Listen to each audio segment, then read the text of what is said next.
Hello and Assalamu alaikum.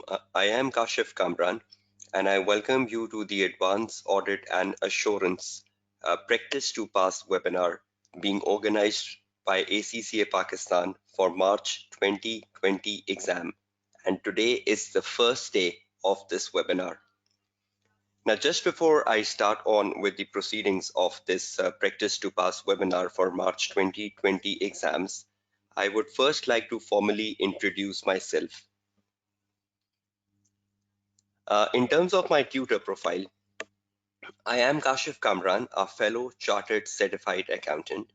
I am teaching the ACCA qualification for over 13 years now. My core specialization of teaching is the audit paper, both the audit and assurance paper and the advanced audit and assurance paper and the strategic business leader paper. I am currently associated with the Tabani School of Accountancy, which is a platinum approved learning provider of ACCA in Karachi, Pakistan. This is my ninth Advanced Audit and Assurance Practice to Pass webinar I am conducting on behalf of ACCA Pakistan to facilitate students, the AAA students, to assure that they pass their exams. Many of my students have attained nationwide positions in Pakistan and beyond in last many exam settings. And I'm also a registered mentor for Oxford Brookes University research project.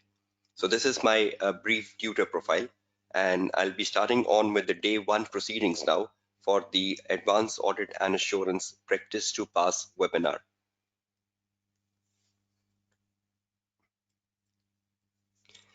How can you reach me? Over the next 5 days and after this session comes to an end, you can follow me on my YouTube channel. You can see the hyperlink of my YouTube channel.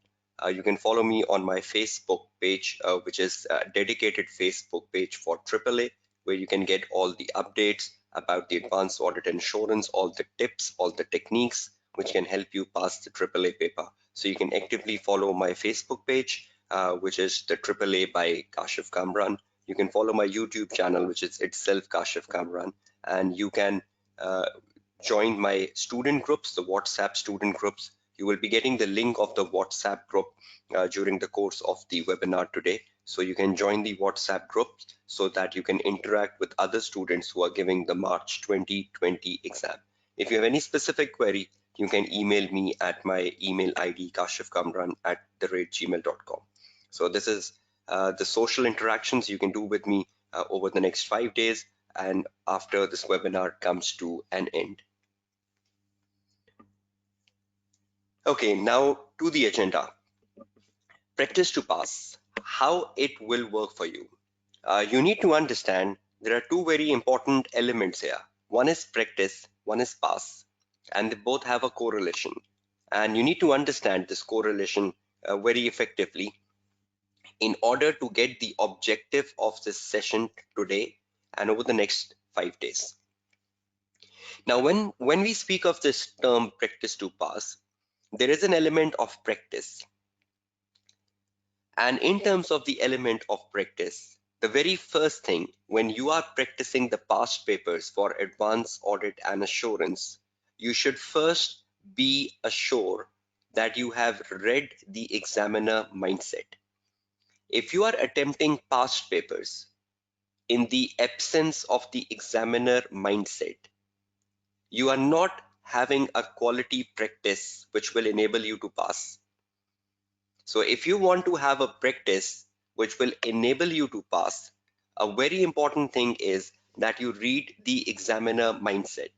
And over the day today, I will help you read the examiner mindset, because in the absence of the examiner mindset, in the absence of what the examiner expects from you, and you keep practicing 5 papers, 7 papers, 10 papers, you might be practicing a lot, but you're not practicing quality.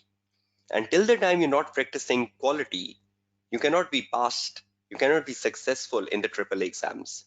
So over my 3-hour sessions today, I will make you realize how important it is to read the examiner mindset, because eventually that will help you to do a very better practice. And that practice will eventually help you to be successful. Secondly, when you're practicing, you should practice with the examiner mindset. Secondly, you should practice adequate. Now, what is the definition of an adequate practice? The definition of an adequate practice is number one, recent papers, and number two, core areas. If you are doing adequate practice, you should make a habit that for the March 2020 exams, you need to do the recent papers. Recent papers 2019, recent papers 2018, recent papers 2017, and perhaps 2016. These are recent papers. You need to get involved in these recent papers. 2016, 2017, 2018, 2019. You need to see what is happening in recent papers. You need to see what sort of things the examiner is giving in the recent paper.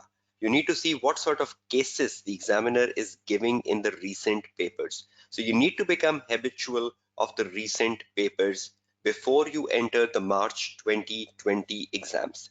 So adequate practice, recent papers, and core areas. You need to practice the core areas a lot. You need to practice the areas which makes the 100 marks paper.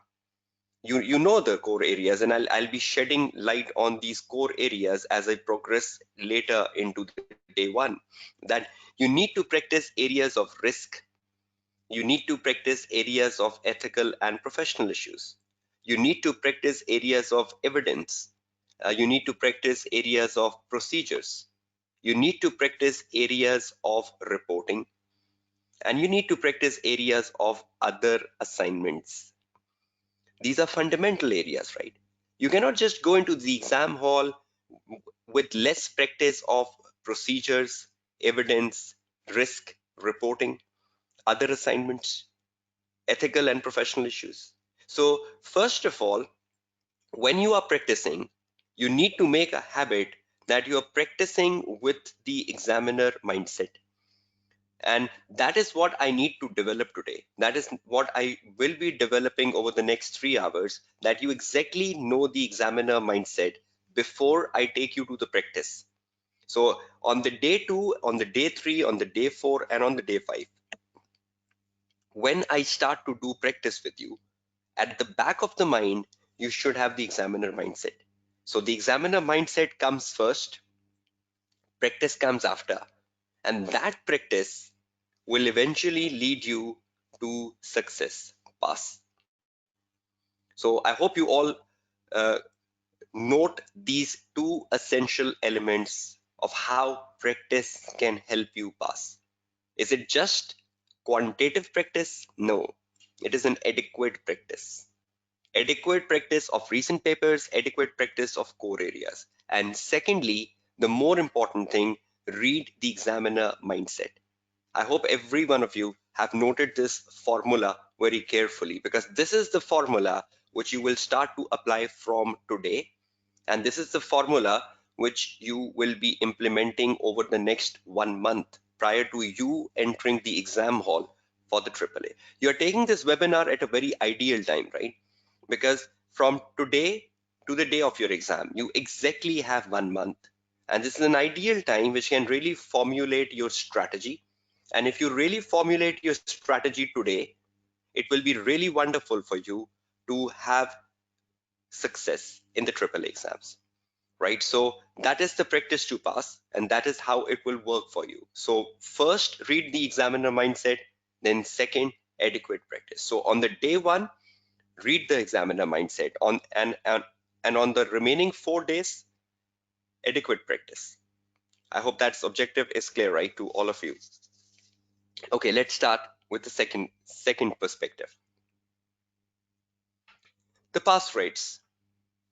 Now, just to make you realize that how important is to read the examiner mindset and how important is to practice adequate. This graphical image in front of you puts the picture in in like a in like a consolidation. If you look at the pass rates of AAA, not just of the recent 5 exam sittings which are plotted in front of you,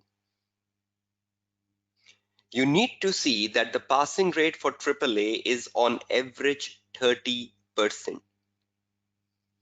And that average 30% passing rate for AAA is bringing you or all of us to a question that if there are 100 papers to be checked, 30% of those papers get passed and 70% of those papers gets failed. Now that is very challenging. That is a very difficult equation. But you need to understand that even the 30% students who get passed in the AAA exams, majority of them get passed in 50 to 55. So that means they're also passing in like a very dangerous zone. Yes, there are some students who scores into 60s, then again some who scores into 70s, and obviously they become the place winners.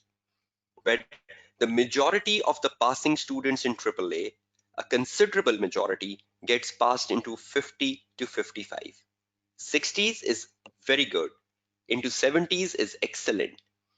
So you need to understand with the 30% average global passing rate of AAA in not just the last few exam settings, over many exam settings, uh, you need to understand that 30% is not a big number here.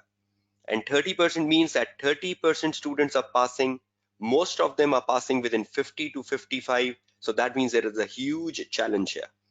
And that huge challenge can only be overcome with practice to pass. Practice, pass. And I've just given you the illustration of practice to pass in my preceding slide, that how can you practice and in what context can you practice so that you can be passed. Now, fine, uh, with the average passing rates of 30%, this was very unusual last time in September 19. But that very unusual thing in September 19, where the passing rate touched 36%, that was the highest in last 14 exam sittings. That was the highest in last 14 exam sittings. But that was just short term, because in the very next exam sitting, we see the scale down impact and the passing rate became again 30. So that motivation that the passing rate in AAA has improved was not very long term, was very short term, and it fall down um, to 30%. So you need to understand and you need to realize that even with 36%, the majority of the students were failing. But yes, 36% was a better pass rate than the average pass rate of 30%, which AAA has maintained. And again, in the December 19 paper, it's still the same. Yes, December 19 paper did had some time management issues. A lot of students did had a complaint about time management. They thought the paper was too lengthy. But again, the student tends to write a lot.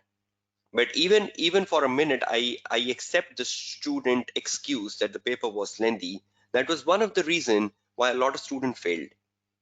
But again, you need to overcome that. You need to write a concise answer. You need to write a relevant answer. You cannot just drag your answer. You cannot just stretch your answer so that you come out of the exam hall with an incomplete paper. So the major difference between September 19 and December 19 was that the September 19 paper was very predictable. December 19 paper was also very predictable. But the difference between the two is the time management. I have seen a lot of students in Pakistan and globally who connects with me complaining about time management, leaving on average 15% paper, leaving on average 15% paper, and then flunking at 47, 48, and 49 speaks of the passing rate dipping from 36% to 30%. So you are preparing yourself for March 2020 exams, keeping in mind that the AAA has an average passing rate of 30%. And you need to do a lot of efforts within the webinar and beyond the webinar so that you are successful. And I hope within the panel of attendees today who are taking this as a live webinar, There might be many who are attempting AAA for the first time, and there might be many who are repeating it. If you can just drop in your messages on the chat box, if any one of you is giving P7 for the first time, the AAA for the first time in March 2020, so I can just have a quick analysis of the number of students who are going in for the first attempt. Okay, so the passing rates and the passing rate putting up a challenging picture for all of you, right? And if you're going for the first attempt, you should be facing this challenge. So do you want to be among the 30% students who pass the triple in the first attempt? Do you all want to be among the 30% students who pass the AAA in the first attempt? Definitely yes, right? So for that, what you have to do? You have to do efforts, right? You need to do proper practice. So are you all prepared for proper practice? But for the proper practice, you need the examiner mindset. And that is the realization of the day one. On the day one, I will make you realize the examiner mindset, which will eventually help you in practice later. The objective, before I give you the timetable of the next 5 days, what will be happening today and over the next 5 days. The objective of this practice to pass session is to give you the right direction to pass the triple exam. A direction which is closer to examiner mindset. A direction which is closer to examiner mindset. These sessions over the next 5 days will be a mind opener for all of you as they really drill down the practice and will mitigate your misconceptions you have for AAA paper. So let's start the journey to give you the right direction. So the focus is on the examiner mindset, right? So you're all ready to understand the examiner mindset, and you will be amazed that you have never understood the examiner mindset the way you will be understanding in the next 3 hours. So understanding the examiner mindset is the first right direction to pass the AAA paper. And this session will be a mind opener for you. It will open up your mind, will mitigate your confusions, will mitigate your misconceptions, will mitigate your myths around the AAA paper. So let's start on with the journey. Now, what is to happen in this webinar for March 2020? Now, because I have been conducting these webinars for over 9 sessions now. I started this journey from March 2018 exams, and now I am making a webinar for March 2020 exams. So it's almost like 2 years now since I am conducting these AAA webinars on a quarterly basis. So I need to make each webinar different from my previous webinar because you can access the previous webinars, right? All of you have access to previous webinars. So I need to assure that my webinar looks different and looks different from my previous webinar because ACCA has done an effort of making a library of the previous webinars and you can easily access them. If I just want to show you the library, it's so easy. You can see in front of your screen the ACCA Pakistan library, which is available on Vimeo, vimeo.com, and you write vimeo.com/ACCA Pakistan/collections. That is such an easy hyperlink, right? Vimeo.com/ACCA Pakistan/collections, and you will reach the previous webinars. I'll just be putting this hyperlink for you, but you can see these previous webinars in front of you. On the left-hand side up, you can see the December webinar. Then on the upside right, you can see the September webinar. Then on the downside left, you can see the June webinar, and then you can see the March webinar. So previous 4 webinars, which is approximately 60 hours. And this webinar, which is another 15 hours, that's approximately 75 hours. If you spend these 75 hours right from today till the day of your exam, you have a far better chance of success, right? So all of you, please do access the previous webinars, particularly if you're giving the first attempt, because these previous webinars can be a real mind opener and a real eye opener for all of you. So this is the easiest way you can do it, right? This is the link. If I can just put it in big here so that all of you can note it down. Right in front of your screen, vimeo.com/ACCA Pakistan/collections.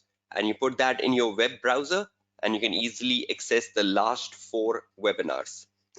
And this webinar is the 5th one. So you have in total 5 webinars to explore, which can be really good for you to make yourself better equipped for March 2020 exam. So is this hyperlink noted by all of you? vimeo.com/ACCA Pakistan/collections.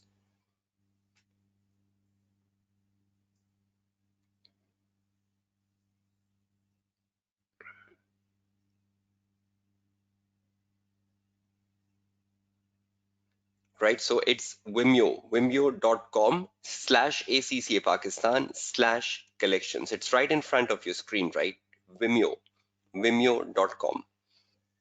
Okay, this Word file will be saved and this Word file will be shared on the WhatsApp group, which you can join in for March 2020 sessions. The link of the WhatsApp group will be shared with all of you during the course of the webinar. You can join that and you can request that and you will be enabled to join the WhatsApp group. Okay, so back to my presentation. We were discussing that I want to make this webinar different from my previous webinars, right? Which you can access on Vimeo. So the day one is very different. And this is very different from all my previous webinars, right? Because on the day one, for the first time, I am doing it that comprehensive. Read the mind of examiner. I have done read the mind of examiner in almost every previous webinar, but that was scattered. But this time it's consolidated. And this time it's coming on the day one to make you realize that without reading the mind of examiner, the next 4 days are useless. So from 6 to 9 p.m. the Pakistan Standard Time today, we will be focused on reading the mind of the examiner. Then on the day 2 tomorrow, I will be practicing risk of material misstatement, which is very, very important for March 2020 exams. Then on the day 3, I'll be practicing procedures and evidence, which is a very routine topic in the 100 marks paper. Then on the day 4, I will be practicing ethical and professional issues, which is another very routine topic in the AAA exams. And then on the day 5, I will be practicing audit reporting, which is another very routine topic in the 100 marks paper. So there is a lot of practice coming over the next 4 days. I hope you've marked the calendar. And today we are reading the mind of the examiner over the next 3 hours. So I hope this agenda is clear to all of you. And I tried making this agenda very different. And I'll be practicing questions tomorrow on day 3, day 4, day 5, which I have not practiced in my previous webinars. Again, just to make it different, because these topics have been covered in previous webinars, right? So you can get so many practice. I'll be doing a different reporting question this time, and you can get hold of my previous webinars for different reporting questions. So if you watch my previous webinars with this webinar, you will get so much practice, which is wonderful. Yes, other assignment I'm not doing this time because it's not important for this time. And even though if you want to cover other assignments, I've covered other assignments in my previous webinar. So other assignments can be covered from the previous webinars, which are available on the Vimeo channel for ACCA Pakistan. Right, so that's the agenda. Now, just before starting on with the day one, which is about read the mind of the AAA examiner, I'm just taking a quick 6 to 7 minutes break, which is for the namaz break in Pakistan. And I'll be resuming back in like next 6 to 7 minutes, right? So it's not a long break. It's just approximately a 6 to 7 minutes, 7 minutes break perhaps, and I'll be resuming back. So we'll be starting directly with the agenda, which is read the mind of the AAA examiner. So you can have a break as well and refresh yourself for a very insightful session, which is about to start in the next 7 to 8 minutes. day one of the AAA Practice to Pass webinar.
Hello and assalamu alaikum and welcome back after the break. We are into the day one of the Advanced Audit and Assurance Practice to Pass webinar for March 2020 exam. We just had an introductory phase prior to the namaz break, and we are now resuming back with the official start of the day one, where the focus is on reading the mind of the AAA examiner. If any one of you have just joined the webinar. Now, to read the mind of the AAA examiner, which is an utmost important thing and a very different thing, which I am doing over my previous webinars, to make you realize that how important reading the examiner mindset is prior to we start practicing from the second day tomorrow. Now, just before reading the mind of the AAA examiner, the paper format is very important because that will eventually help us to connect the mind of the examiner with the format of the paper. Now, a lot of you are appearing for the first time, and you might be needing the clarity on the paper format. We know that since the September 2018 exams, a format of the paper is being used where we have three questions which are all compulsory and are divided into two sections, section A and section B. The section A consists of one 50 marks question, and the section B consists of two 25 marks questions, and they're all compulsory. So there is no choice. The section A, or the question one, is set at the stage of planning. So the case study, the question one case study is a planning case study. And that's exactly how the audit process starts. The question one can be planning of a existing client, or it can be a planning of a new client. Even in the question one, the examiner can involve practice management, which is a syllabus area. That is how you accept a new client. And as a student, you should know the parameters of accepting a new client, or what sort of issues, what sort of matters the audit firm consider when they are accepting a new client.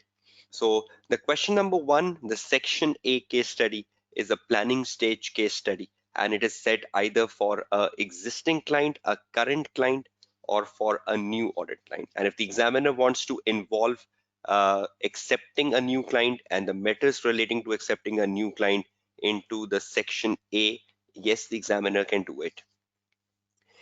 The weightage of question number one is 46 technical marks, and there are 4 professional marks, which is definitely for writing a briefing note. There is no different formats in the AAA paper like the SPL paper. In the AAA paper, there is only one format in which you need to present your question number one, and that is to use a format of a briefing note. And obviously, there is an examiner mindset for a briefing note. You should know the examiner mindset for briefing note. 46 technical marks, how are they divided? I will be guiding you over the session today. But all of you, particularly those who are attempting the AAA for the first time, should realize that the section A, question number one, is set at the stage of planning. So it can be planning of a new client or planning of an existing client. So 46 technical marks and 4 briefing note marks. So that makes the 50 marks question. Then you come to the section B. Section B, the question number two, is set at the stage of completion and reporting. That's a must, right? So when you come to the question two, that's more like the wrapping up stage of the audit. That's more like the finalization stage of the audit. So examiner can give you anything in the question number two, which pertains to the stage of finalization. Examiner can give you ethical and professional issues which were identified during the course of the audit or at the finalization stage of audit. Examiner can give you a typical question on evidence in the working paper file, which is normally when the audit is being finalized, that you conclude your evidence. Or the examiner can give you a typical going concern question, which is another activity at completion stage. Or the examiner can give you a question about communicating the issues to those charged with governance, or even a typical question on reporting. I'll make you realize that. I will make you realize that when I say completion and reporting stage, as a student, you should know completion and reporting stage.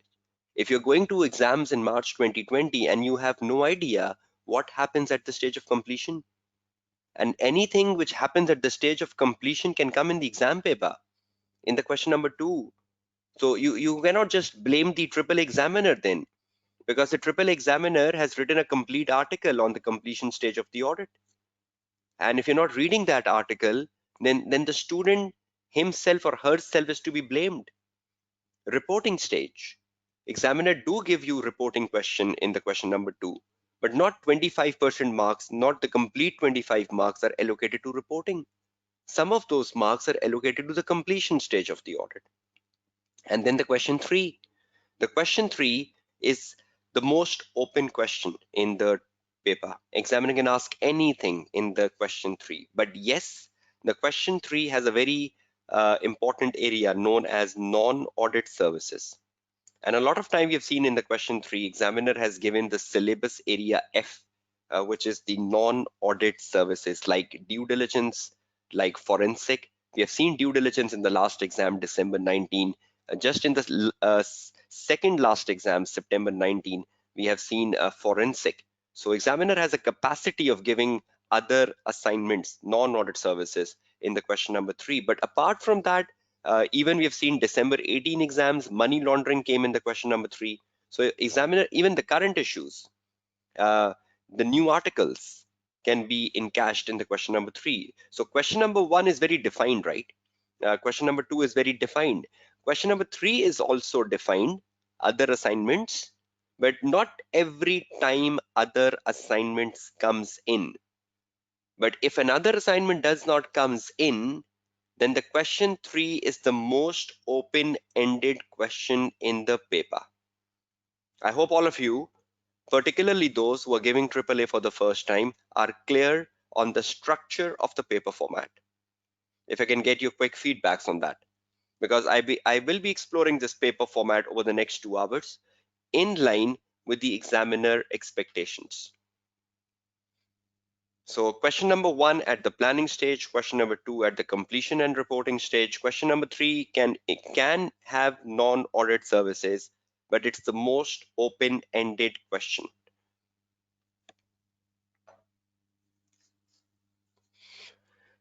Okay, so from the paper format, now let's see what your examiner expects from you. Because I normally believe after every exam sitting, and after the results are announced and the students from Pakistan and globally try to connect with me with their issues and problems, it do make me realize that there is an expectation gap between the student and the examiner. And that is the reason you are failing. That is the reason you're not being successful. And I want to explore this expectation gap on a very serious note today. And I just want to assure that over the next 2 hours, we can reduce this gap. Because if this gap is reduced, the chances of your success in the March 2020 exams will become more better, right? And uh, yes, there is an article on completion stage. I'll be sharing that. Don't worry, over the next 2 hours. Don't be worrying about that. Yes, data analytics is a very new article. I've covered that in my previous webinar as well. And please, if there are so many questions, right? And I need to focus on my session. So if your question remains unattended, drop your question on the WhatsApp group and I will be answering the questions after the session ends today. So just let's focus on the session and let's assure that we are reducing the expectation gap between the examiner and the student, which is one of the most significant reason the students are failing in the AAA paper. So let's start on the journey. Focus yourself on the screen and concentrate for the next 30 minutes. Examining team who sets the paper for AAA and the students who go to the exam hall and give the paper of AAA. There is a big gap which is to be reduced. And that's where I am working today.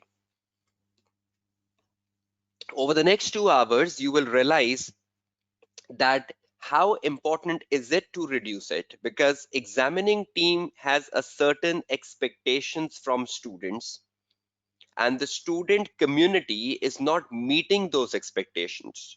Those who are even scoring marks into 60s and 70s. Those who aren't are flunking the paper at 47, 48, 49, or even less than that. So you need to realize that are you really meeting the expectation of the examining team? You need to ask this question to yourself, particularly those who are repeating. So the examining team has an expectation. Have you ever bothered about reading those expectations? Have you ever bothered about putting time on those expectations? Or you are just preparing the way you want to be prepared? And that is the dilemma, that is the problem, that is the issue that the student keeps failing in the triple exam. So examining team and the student, and there has to be a reduction here. And if there is a reduction, the reduction can only be possible with the supports available by the examining team. How will you read the mind of the examiner? Will you call the examiner to read the mind of the examiner? Not at all. Will you email the examiner to ask him the examiner mindset? Not at all. How will you do it? The ACCA or the examining team has published their mindset. That mindset is in the black and white. That mindset is on the website, which you can easily download and read. But have you ever bothered about downloading it? Have you ever bothered about reading it? So I will be showing you some of the help, some of the resource and the benefits of these resources over the next 2 hours, which will definitely make you realize that this reduction is possible. And this is only possible through the support available by the examining team, which is published. This is not hidden. This is not for me. This is not for the ACC examining team. This is for everyone.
Okay, so we were discussing that this support available by the examining team is published, right? And you need to focus on it. But you need to ask a question to yourself: how much time have you ever spent on these resources, which you will be seeing in the next 10, 15 minutes? So let's explore it, right? Let's explore how reduction is possible. But have you tried to realize in the next last 5 minutes that there is an expectation gap? Do you think this formula in front of your screen is a valid formula why students are failing the triple exam? Because on one side is the examining team and on the other side is the student community. The students are doing what they want to do, but the examining team is setting a paper with certain expectations, right? So is this reduction possible? Do you all believe in that? If you can give me your quick answers to that.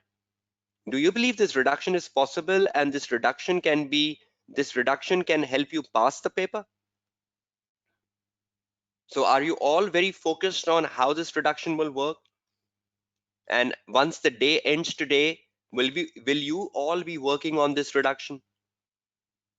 Right? So that's wonderful, right? Let's start working on the reduction formula. How will you reduce the expectation gap? Now, this is what I thought of. You can see the brain, you can see the mind down here. You can see this mind here, right? Let's assume this is the examiner mindset as an illustration. Let's make it interactive, right? Now, I think there are 5 things which is in the examiner mindset, and you have to read each one of them. I hope you can see those bulbs. The first one is the exam technique articles. The examining team has written exam technique articles, and I'll be showing each and everything to you, so don't be worried about it. This is just the introductory slide. So the very first way of reading the examiner mindset is to download the exam technique articles. Read the exam technique articles. I'll be showing them to you. Second is the examiner reports for every single exam sitting. December 19, September 19, June 19, March 19. They're available for every single exam sitting. Read the examiner report so you know what your examiner expects from you. Well, I'll be guiding you from where and how. This is just an introductory slide. Then the suggested answers of the examiner. How to go down into suggested answer, because there is so much misunderstanding in the student community about the suggested answers. Marking schemes, and finally the document published by ACCA examining team known as Read the Mind of Marker, how the marker will mark your paper. These 5 documents in front of your screen, which I will be exploring over the next 2 hours and showing you the hyperlinks from where you can get these documents. But these are 5 documents which makes the mindset of the examiner. And now ask a question to yourself seriously. How many of you have ever gone through the 5, or how many of you even have no idea about many of them, that they are available and they're published? So there is such a big student community who even don't have idea about all 5 of them. There is such a big student community who only have an idea of 1 and 2. And even if they have an idea, they're not reading it. They're not spending time on it. So can you see the 5 bulbs? Can you see the 5 different colors in front of your screen? Can you see the blue color exam technique article? Can you see the green color examiner report? Can you see the yellow color suggested answer? Can you see the orange color marking scheme? Can you see the red color read the mind of marker? And can you see the examiner mindset as like an illustration? So let's explore each one of them, right? So that you have an idea about how important each of them is.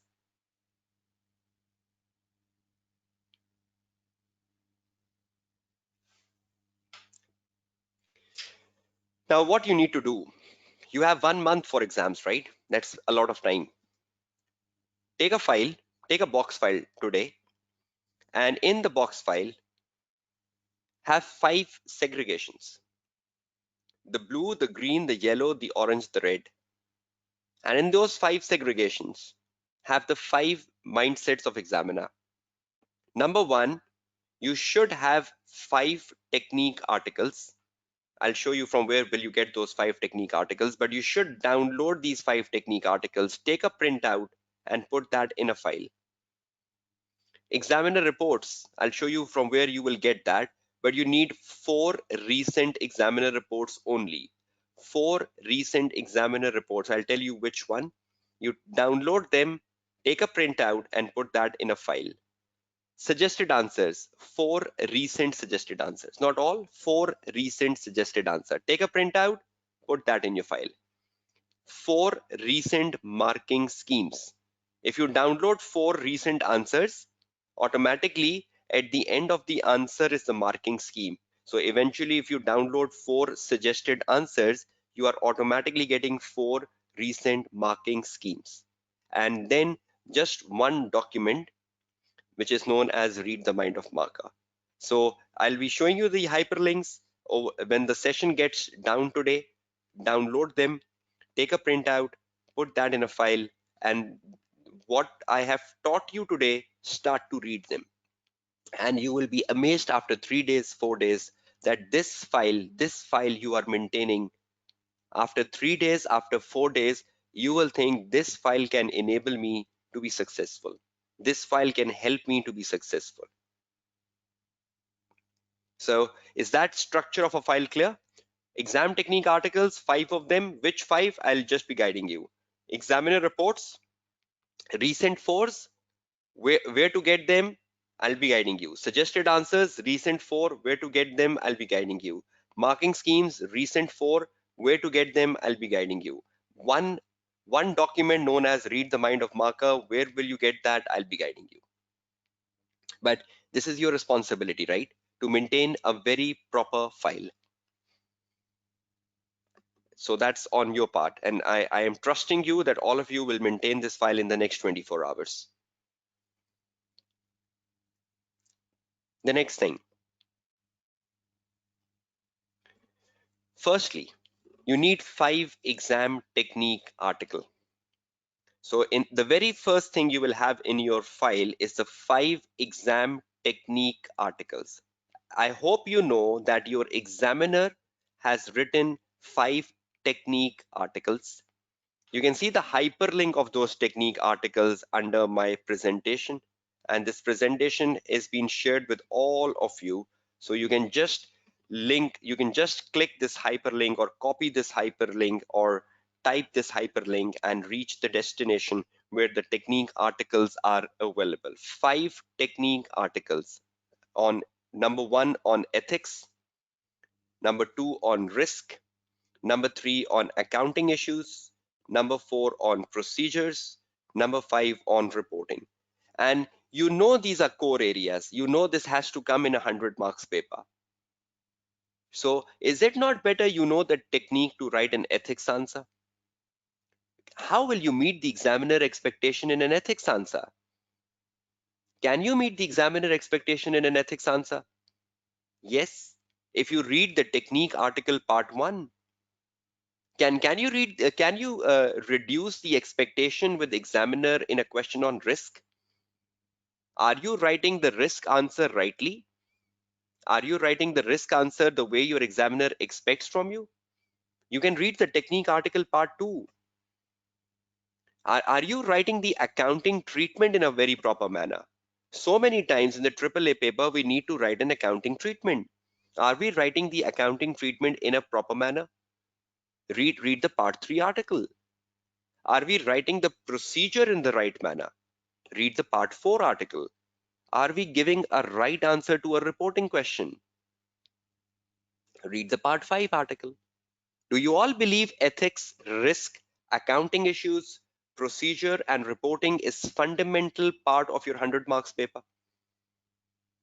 And when you read these technique articles, you will be amazed to know what your examiner expects from you.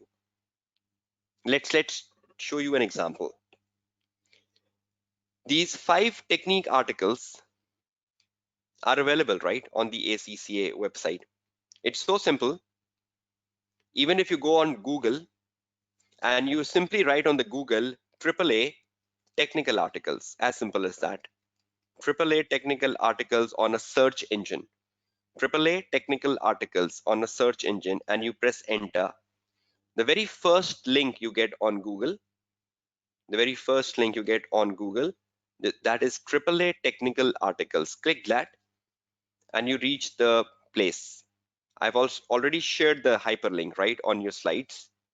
But even on the Google, if you say AAA technical articles, enter, the very first link is the technical articles.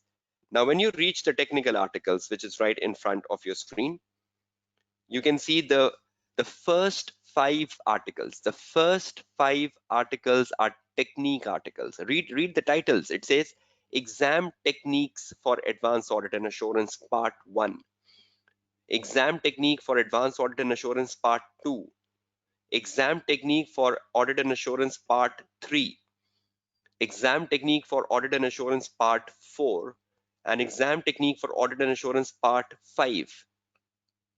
Have you all seen those five now? The first five articles, right? Please keep trying giving me answers. So I know we have an interactive session, right? Have you all seen the five articles in front of your screen? The hyperlink is shared on your slides. Will you all reach here, download them, take a printout, maintain a file, right? So the five technique articles, and each technique article will tell you about what? Technique. What's the focal point of this article? Technique. So if you don't know the technique, how will you be reducing the expectation with your examiner? Let's do one exercise here. Right, this is a Word file I'll be sharing with all of you at the end of the session in the WhatsApp group. But if you see this Word file in front of you, when I say there is a document known as an exam technique article, part 1 to 5, what is the focal point? The focal point is technique. What is your examiner trying to teach you? Your examiner is trying to teach you technique. Now, what techniques is he trying to teach you? Number one, technique on how to solve a question on ethics and the marking scheme. Technique on how to solve a question on risk and the marking scheme. Number three, technique on how to write an accounting treatment. How to write an accounting treatment and the marking scheme.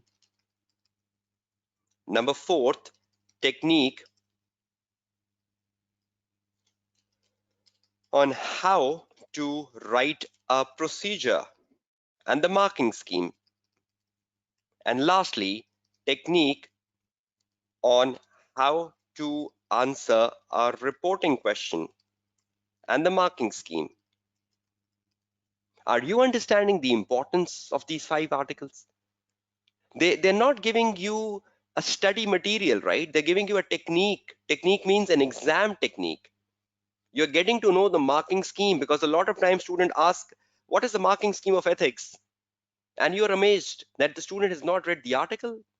A lot of times students ask, how many marks will I get if I write an accounting treatment? And you're amazed looking at the student that the student has not read the article on accounting treatments. So if you want to know the technique to write them and the marking scheme, please assure that these five technique articles are read as at the earliest. So eventual, these techniques is the examiner mindset. So try to read these techniques, because this is the examiner mindset, and that's what will enable you to pass. So is everyone getting the message of these technique articles? I have explored these technique articles in my previous webinars in isolations. I've gone through scattered on these technique articles in my previous webinars. If you go through my previous webinars, you will see I have the same emphasis. If someone of you is repeating, will understand that I keep keep emphasizing on these articles. So these are important articles, right? Which you all must read so that you know the techniques. But how will you read it? You need to do one thing. Might look very illogical, might look very unusual, but you should have a red marker and you should have a green marker when you're reading the techniques and you start to read techniques. When you're reading techniques, at a certain point, the examiner will say, student should not do this. Underline that in red. Red marker. Student should not do this. Student should avoid this. Wherever you get such a sentence where the examiner is saying no, underline that with red and keep numbering 1, 2, 3, 4, 5, 6, 7. See how many do nots of examiner you get from the article. And when you're reading a technique article, you will find student should demonstrate, or student should do this, or the student should apply this. Wherever you get that, keep underlining that in green. Student should do this, green, number 1. Student should do this, green, number 2. Student should do this, green, number 3. So when you read a technique article and you end the technique article, can you see a lot of red in the technique article? If you can respond me. When you have done with the reading, can you see a lot of red in the technique article, which you must have underlined, right? And can you see a lot of green in the technique article, which you must have read? So what will that green and red help you with? After you have read the article with the red and green marker, then try to make a summary of do's and don'ts. Try to make a summary, right? Yes, green is the do's, right? Red is the don'ts. Red is a danger sign. So make a summary. So is everyone getting the track? One technique article, download, read it. How are you reading it? With a red marker and a green marker. The red is the danger, should not do it. The green is what should you do. When you read the article, take a page, take a clean page, make 2 columns like this. Exam technique article part 1. Make 2 columns like this.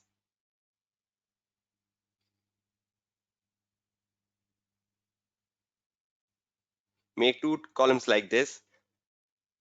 Red don'ts, green do's. After you read the article. And after you read the article, write all the don'ts, write all the do's. And that is the summary for your exam paper. And 1 day before your exam paper, 2 days before your exam paper, just go through this. You will not do the mistake. You will not do the mistake. So will you make summaries for each technique articles, the do's and don'ts? Is that message crystal clear to all of you? Is that message 100% clear to all of you? So will you be doing this 5 articles and a summaries of these articles with green and red with do's and don'ts? But do you think this will bring you a step closer to examiner expectations? Do you believe this will bring you a step closer to examiner expectations? And do you believe how many marks can you gain from it? If you just avoid the red, if you just avoid the don'ts, how many marks can you gain? A lot of them. And if you just apply the greens, how many marks can you gain? A lot of them, a lot of them. So is this really benefiting you, reading the mind of examiner? I hope this is giving you a strategy 1 month before your exam, right? And 1 month is a good time. You can do miracles in 1 month. And 1 month is such a productive time for all of you to sit down, make a proper strategy so that you can pass the AAA paper. Right? So that's exam techniques article, right? 5 of them. Maintain a file. So if I just take you back to my presentation here, so now you can see the 5 technique articles: ethics, risk, accounting issues, procedures, reporting. Download them, maintain a file. So now can you realize the file? So what is the first thing which should go in the file? Exam technique articles. And do you know how to read these exam technique articles now? Leave aside the technical articles. We're not just currently focusing on technical articles. We're just trying to make a strategy, right? So don't just get confused with other things. Just focus on exam technique articles, right? So should we take the number 1? Okay, let's tick this. So that goes into your file.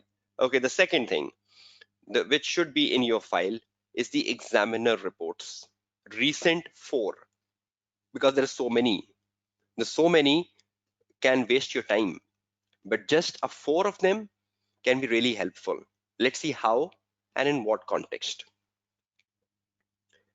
Examiner reports. If you have ever bothered about going through examiner reports, there are 2 things in examiner reports.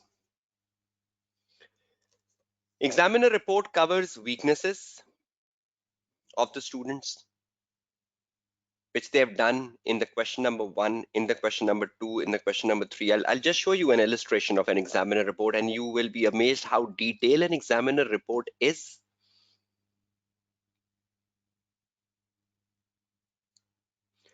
The examiner report covers the strengths. Even the examiner tells you this was done good by the student. This was done excellent by the student. The examiner will even appreciate you in the examiner report.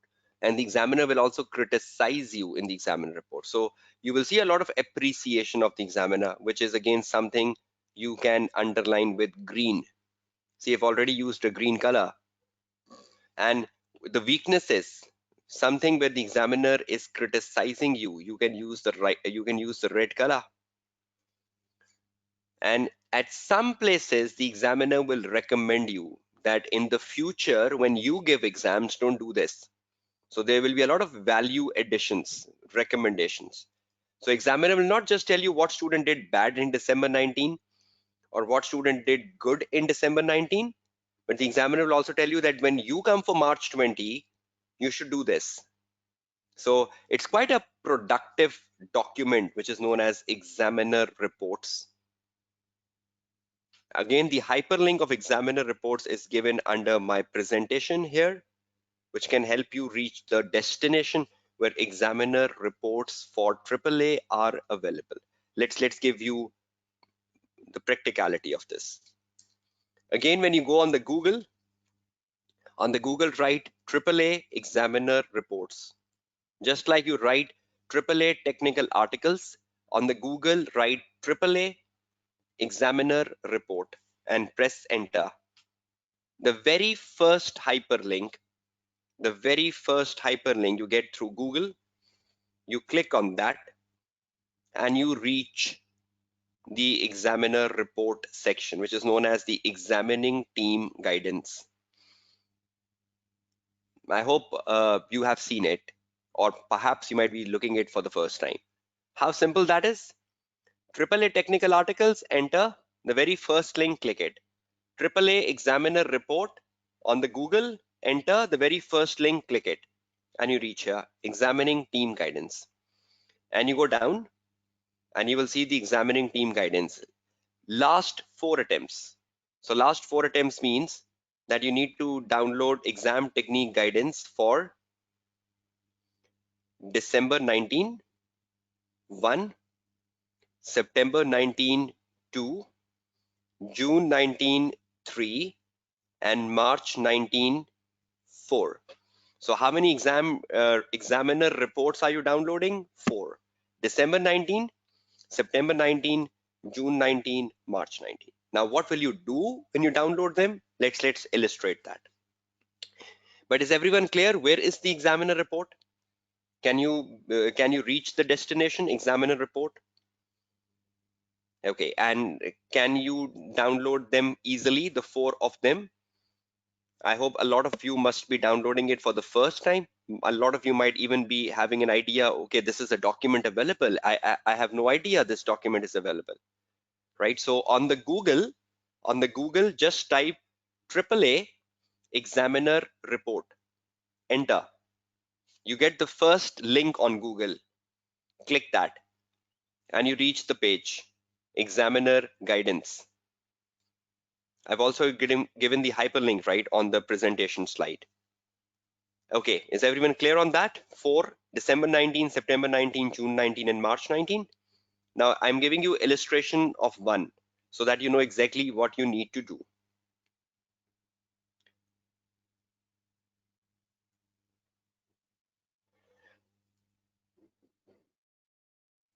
Okay, now it's just like the exam technique article, right?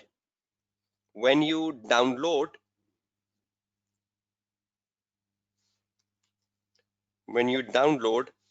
four recent examiner reports, which is basically 2019 exams, December, September, June, and March. You download them, right? What are you doing? Once you download them, again, you have with you a red marker, and again with you have a green marker. You will keep identifying the red marker for the criticism, the examiner will tell you, and the green marker for all the appreciations, where the examiner appreciates or provides any recommendation. And again, at the end of it, you will make a summary of the do's and don'ts, just like you did it on the technique articles. Right? Is that clear? I'm now giving you an illustration. I'll be reading at least a page and two with you so that you know how productive the examiner report is. But a red marker and a green marker, and you start reading the examiner report. In the examiner report, you will get across many things in like criticism, many things in like appreciations, and you keep underlining them with reds and greens. And at the end of the day, you make a presentation. Now you make a summary, sorry. Now, once you make a summary, you will have summary for December, summary for September, summary for June, summary for March. Now, ideally, in all these four sessions, you must be having criticism about risk, criticism about evidence, criticism about procedures, criticism about reporting, criticism about ethics, because these are regular areas of AAA. So in these four exam settings, you will get criticism of all the main areas. So you will be ready that I will not be doing this mistake. I will not be doing this mistake in the March 2020 exam. So do you believe these examiner reports can bring you one step closer to the examiner expectation? More closer after the technique articles? Let's do an exercise. I have chosen one examiner report as an illustration, which is basically the March 19 examiner report. So just let's explore it.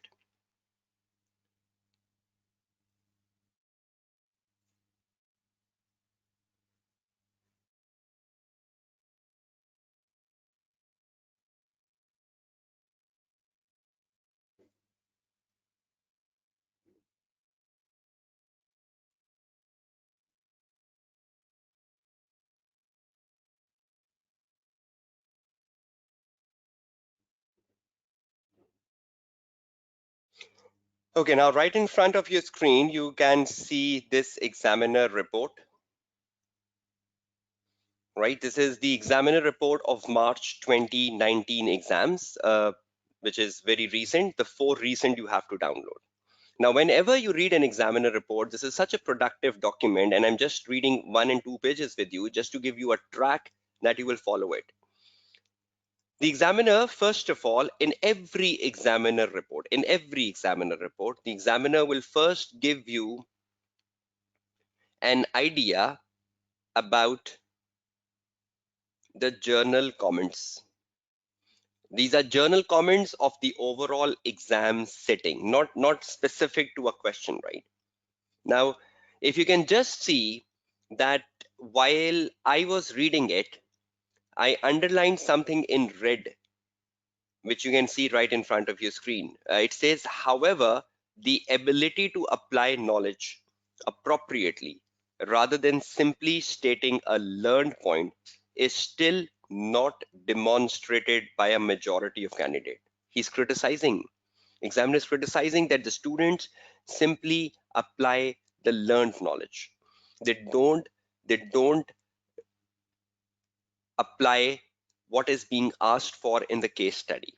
So examiner is a bit irritated with students that you keep applying the bookish knowledge or the learned knowledge, but you don't seem to apply that to the context of the case study. See, I underlined that in red. Then after that, the examiner is giving you something in green. Those students who did demonstrate such skills were able to score well and secure a clear pass marks. And many candidates performed well in the question 1 and question 3. So he's appreciating that a lot of students who applied the knowledge scored better than those students who just kept focused on the learned knowledge. So the learned knowledge cannot give you anything in the exam paper, right? It's more about the application to the case study. It's more about solving the case study rather than you just take the learned knowledge from the BPP book or the Kaplan book to the exam paper. So can you see those red underlinings and green underlinings? That's exactly what you will be doing back at home. And these reds and greens will bring you so closer to examiner that the examiner is giving you criticism, but the examiner is even appreciating you, right? Then you go down reading it further. Okay, can you see more greens underlining? It says marks are awarded. I'm reading the green underline, right? Marks are awarded at the AAA level for the application of the knowledge to a given scenario where candidates demonstrate an understanding of the issue presented. So the examiner is saying you have to do this. Marks are awarded at the AAA level for the application of the knowledge to a given scenario, not rote learning. So see, can you see examiner is giving you insights to pass? We're just on the first page. Then look at the next paragraph, which is a much better paragraph. Examiner says appropriate exam techniques should be developed using question practice for the skill of time management. So he's saying you should practice a lot of questions for time management, reading relevant technical articles and exam technique articles. See, even the examiner is saying you should read the exam techniques article published on ACCA website. And even the examiner is saying you should read the examiner reports for each sitting. Now, see, where am I as a tutor getting the examiner mindset? Do I have different resources than what you don't have? I equally have the same resources, right? But the difference is the resources being used by students, how you use them, and how I use them. So, but can you see the examiner is giving you a lot of suggestions, what you can do, how you can do, and I have underlined them in green. And then see a very important suggestion of the examiner on the first page, bottom. From a technique perspective, candidates who started the exam with their strongest question tended to score good marks. Now, so many times the student asks, should I start with question 1 or should I start with question 2 or should I start with question 3? Is it not the examiner giving you the answer? From a technique perspective, the examiner is saying candidates who started the exam with their strongest question tended to score good marks and set themselves for a good performance overall. So is your examiner saying you can start in any order? Can you give me your answers? Is the examiner saying you can start in any order? So is that not a frequently asked question of the student community? Should I go in the order? Should I do question number 1? Should I do question number 2? Examiner is saying, yes, you can even start with question 3. And the examiner is saying even those who started with the strongest question were better than the other students. So do you believe that this very first page This very first page I read in the live session, has it given you some insights of examiner? And there are still 4 pages remaining. But has it really opened your mindset as students that even if one page can give you so much, what about the remaining 4 pages? And you have to read 4 examiner reports. Multiply that by the 4 examiner reports. How much will you get out of it? 5 pages of one examiner report, and you're reading 4. That's 20 pages. From 20 pages, how many do's and don'ts will you be getting? Do you think this is an ideal resource which can bring you closer to 50 marks? There are so many questions you keep asking yourself, which are given in the examiner report. There are so many questions which you keep asking your friends, your tutors, which are given in the examiner reports. And then again, when you move ahead, you will see specific comments. Now, these are specific comments for questions. Question number 1. So examiner report is divided into journal comments and specific comments. The journal comments is for overall. Specific comments is whether question 1, what was done right and wrong in the question number 1, what was done right and wrong in the question number 2, what was done right or wrong in the question number 3. So you can learn so much from these specific comments.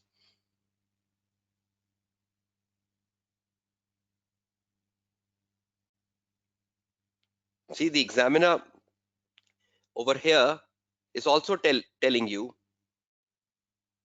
that how you should write a briefing note. See, the examiner is telling in the question number 1 examiner report that this is what should be a briefing note be like. And he's saying if you write a briefing note like this, I will give you 4 marks. So there are so many positive things, right, which you can get from um, this examiner report.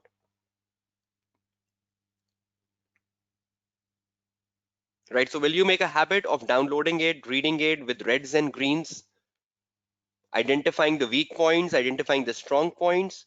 And you have to do your self-analysis, right? You have to do your self-analysis. You need to see whether you were doing it in the past. There might be a lot of problems which you underline and you say, I was doing it, I was doing it. If you find it, that's wonderful. Because a lot of time you will underline a problem and you will say, this is exactly what I was doing in my last paper and might be the reason I failed. Is that clear to all of you? So will these examiner reports help you doing your constructive analysis and can help you identifying why you keep failing the AAA paper? Is that clear for all of you? If I can get a broad set yes and no answers from majority of the attendees. So how many examiner reports are you downloading? 4 recent, right? And what will you do with these examiner reports?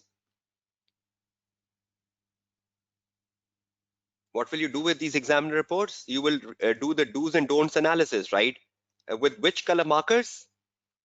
Red and green, right? Red for the danger, green for what is encouraging. What is encouraging is green. What is red is like the danger, should not do it. Okay, if I take you back to my presentation. So do you understand the importance of examiner report now? That the examiner report gives you so much insights about the student weaknesses that they apply the learned knowledge. The strength was that the student who apply the case study will pass. The student who just take the learned knowledge will fail. And he was giving you a recommendation even, right? That the student who starts with the strongest question first is better than the student who starts with the weakest question first. So have you seen all 3 of them in one page? Weakness, strengths, and recommendations. Right? So examiner reports is the second thing which should go into your file. Now look at your file. In the file, the second thing you have is the examiner reports. So we have covered it, tick.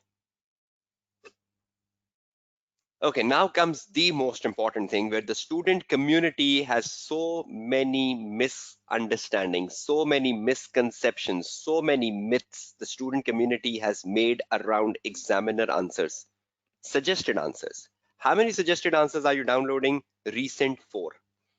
And within those suggested answers, you will get the recent four marking schemes.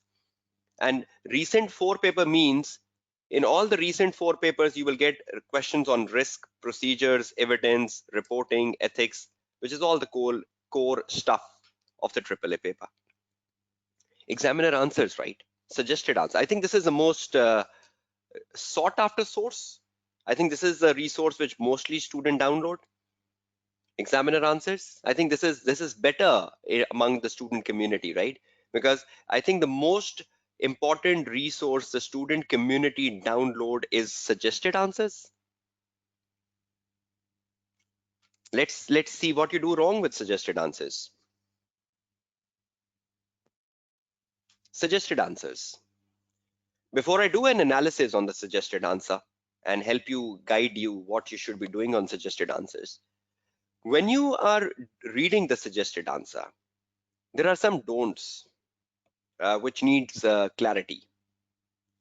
Length of answer.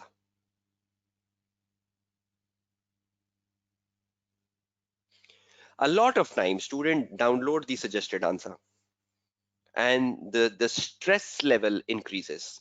They come to the tutor that examiner has written such a long answer and you told us not to write the long answer because if I write a long answer, I'll not be completing my paper. So who is right, the tutor or the examiner? The problem is that the student only gets amazed with the examiner answer. He don't read the note which is given by the examiner, which says this is a tutorial guidance. Tutorial guidance means this is an ideal answer which covers everything because examiner is not solving the answer for 10 marks. The examiner is solving the answer in full so that you get knowledge of the complete case study. But in the exam, you are solving the answer for a certain marks and you're solving it within the time management. Examiner is writing an answer for the purpose of knowledge so that the student can gain a lot of knowledge which can later help them in some exam papers. But the length of the examiner answer is not to be idealized, is not to be considered as a stress factor because you cannot write the length the examiner is writing. Otherwise, you will not even be completing a 50% of your paper. So the first big don't with the suggested answers, they are tutorial guidance. They are guidance which covers the complete answer and you should not idealize the length of the answer because you need to connect the answer with the marking scheme. Do's. What good thing you can get out of the examiner answer? The bad thing from the examiner answer is the length. Never look at it. But what good can you get out of the examiner answer? Number one, how the examiner develops a point. If the examiner is writing a risk, how he develops a risk. One, if the examiner is writing an ethical issue, how is the examiner developing an ethical issue? If the examiner is writing a procedure, how is the examiner writing a procedure? There were 6 marks for procedures and the examiner wrote 15 procedures. No, I'm not looking at 15 procedures because for 6 marks, I need to write 6 procedures. So I'm not looking at that the examiner wrote 15. So for 6 marks, I have to write 15. No, for 6 marks, I have to write 6. But what am I looking from the examiner answer? How he developed a procedure. Is everyone getting my point? If if there was a question on ethical issues which had 5 marks, now we know every ethical issue is worth 1 mark.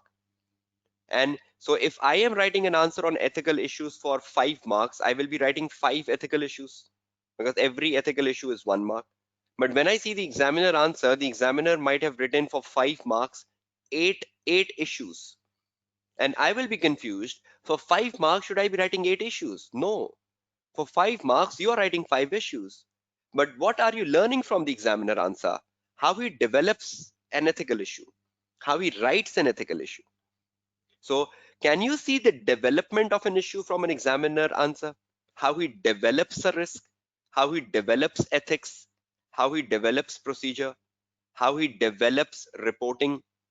So, can you get to know the development of a point rather than knowing how many points the examiner is writing? So are we learning the length or are we learning the development of the point from the examiner answer? If I can have your quick answers to that. Are we learning the development of the point or are we learning the length of the answer?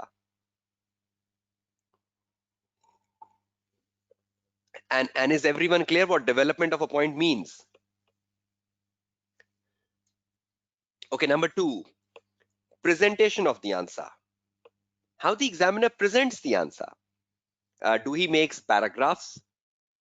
Do he use headings? Do he makes answer in bullets?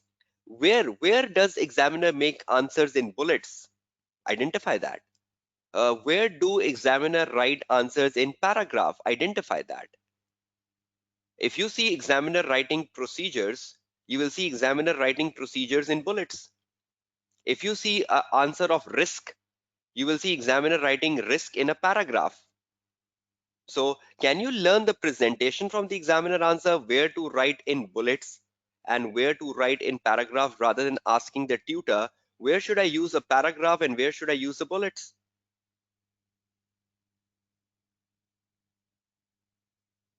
Is that presentation clear? Where should I use headings? Can I use headings? Go and see the examiner answer. You will see so many instances where examiner has used headings and so many instances where examiner has not. So examiner is saying there is a flexibility. You want to use headings, use it. You don't want to use them, don't use it. Breaking paragraphs.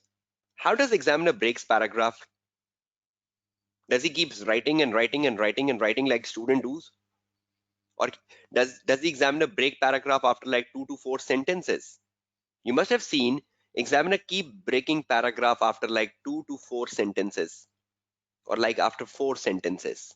But examiner don't write like 6 sentence, 8 sentence, 10 sentence and don't break the paragraph. But there is such a bad habit among student community that they don't break the paragraph. Have you ever thought about doing all this from the examiner answer? I think the only one thing you see from the examiner answer is the length, which is the don't. Have you ever done do's from the examiner answer, honestly? Have you ever seen development of a point from an examiner answer? Answer? Never. To me, it's never, right? Because I've seen so many students who don't see the development of a point from an examiner answer. Have you ever seen how the examiner breaks the paragraph after how many sentences? Have you ever seen how the examiner presents the answer? So what are you learning from examiner answer? Learn good things. Learn good things rather than just get your stress level up. The length of the answer, such a big answer, such a huge answer. How will I write this answer? No. Is that clear to all of you? So what are you getting from the suggested answers? Developing a point. Will I be developing a point for you? Yes, on the day 2, on the day 3, on the day 4, and on the day 5. I will be developing a point for risk tomorrow. I will be developing a point for of evidence and procedures day after tomorrow. I will be developing reporting on the last day. I will be developing ethics on the 4th day.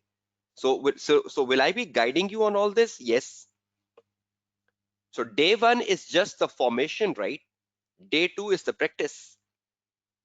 So how to develop a point, how to present an answer, how to break a paragraph, you will practice that tomorrow, right? You will practice that over the next 4 days. But are you getting my message that when you download the suggested answer, what are you finding from the suggested answer? So will you have 4 recent answers in your file, in your working paper file as being auditors? And do you know what exactly now you need to do with the suggested answers? Explore them, explore them. Okay, let's find the final conclusion before I show you an example of an examiner answer and the marking scheme. Now see what you are doing basically.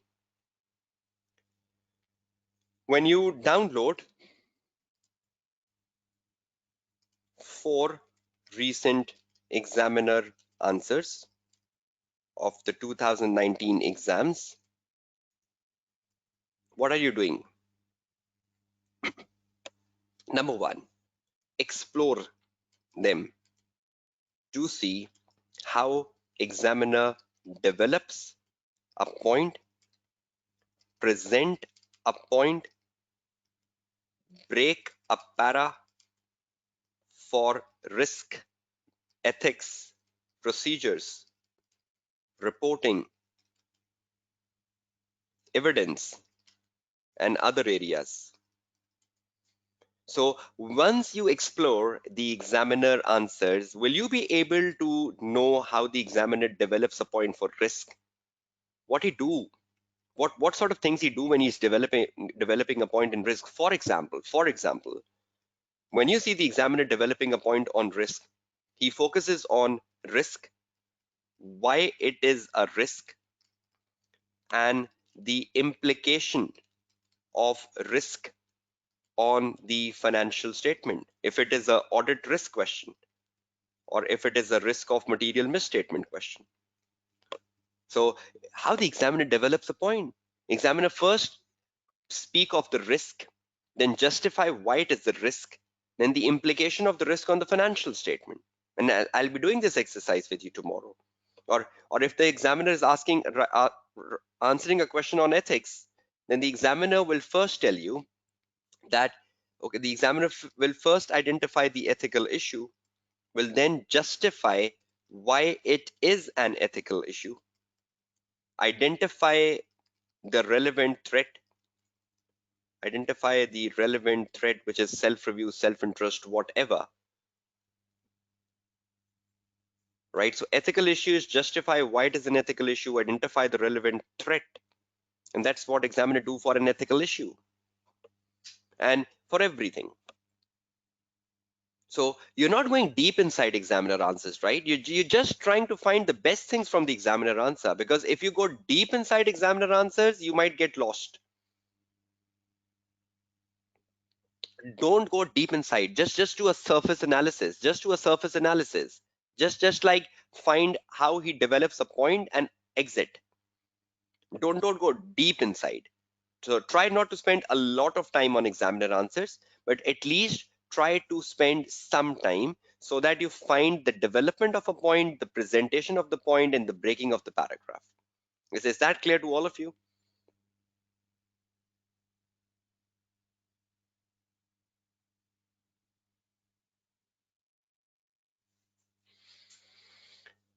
Okay, the next thing.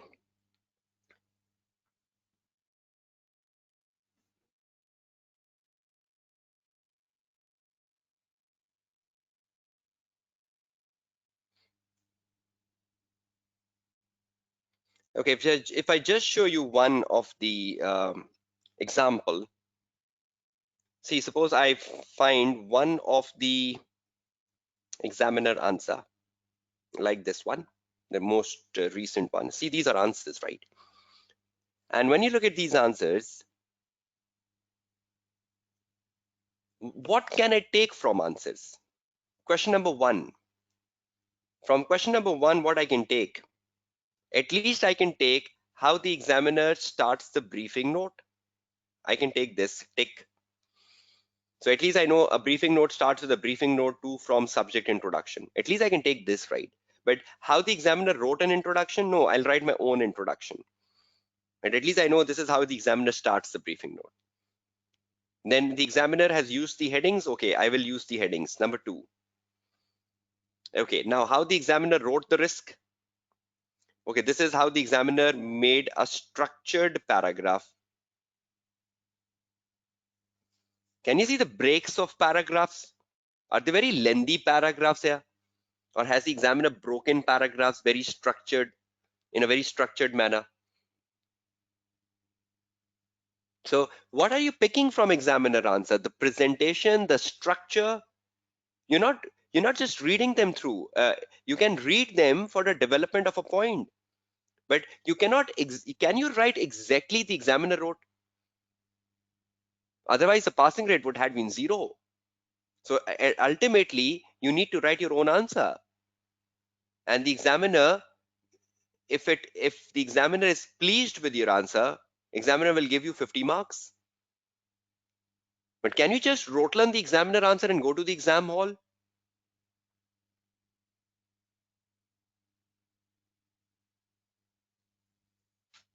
Right? So try to find these things from examiner answer. Now, just if I can show you something here, which is much more important, that when you explore examiner answers, and examiner answers are bigger answers, and that's not to be worried about, you're just learning, right? You can see examiner wrote, these are tutorial notes, tutorial guidance.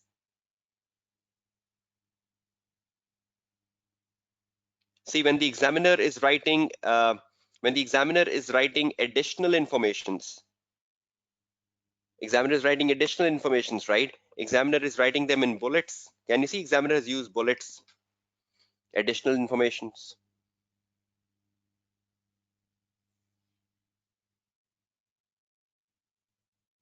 Examiner has used bullets even when the examiner is writing procedures. Can you see examiner using bullets when he's writing procedures? So many misconceptions can be mitigated from examiner answers, right?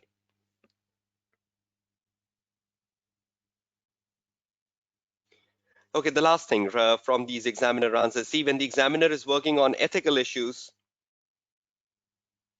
examiner is working on ethical issues, examiner is writing in paragraphs, examiner is writing in paragraphs, right? But you cannot write that long paragraph, but at least you can read this paragraph to understand how the examiner develops a point, and you can reduce the length. You can just see how the examiner develops an answer on ethics. Is that clear to all of you? Are you understanding what exactly you need to do from the examiner answers? What sort of things you need to search from examiner answer? If I can get your responses, will that be beneficial for all of you? Okay, the most important thing, which student tends to ignore. When you reach the last few pages of the answer, which you are downloading, you will get this, which is the most important thing, which is known as marking scheme. Now, if you're downloading 4 recent examiner answers, so will you be getting the 4 recent marking schemes as well?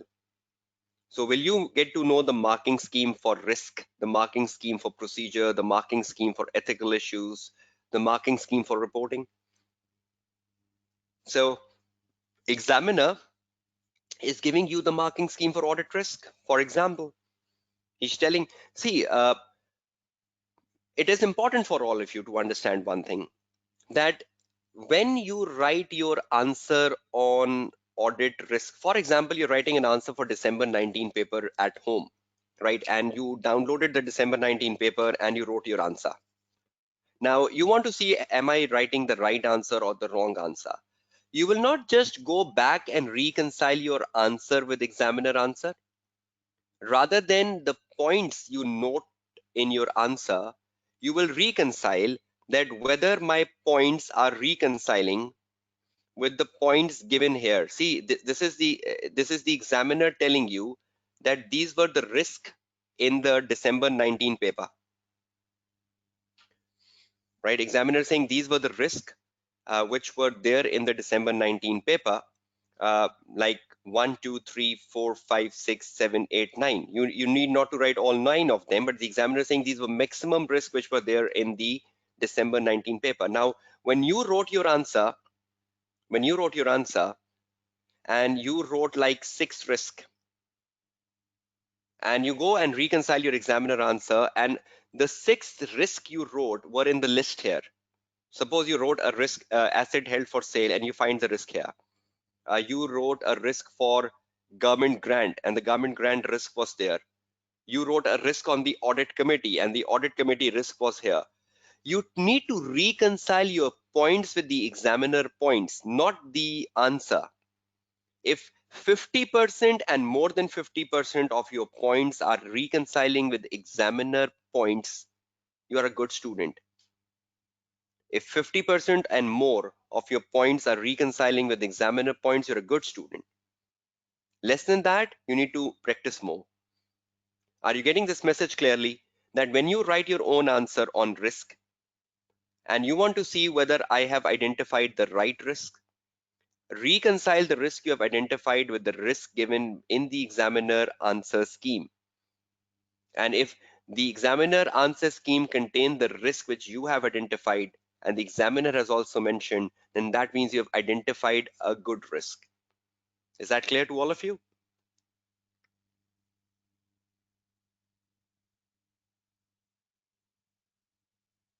We need to do a practice on risk tomorrow, right? So very focused questions to risk will be settled down tomorrow. But do you believe there is a marking scheme plan given at the end of every answer paper? And can that be helpful to you to assure, will I get 3 marks? Will I get 1 marks?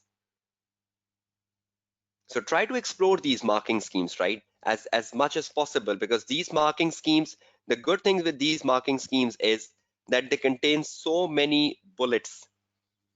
And the bullets are these suggested points. Uh, See, these are all suggested points.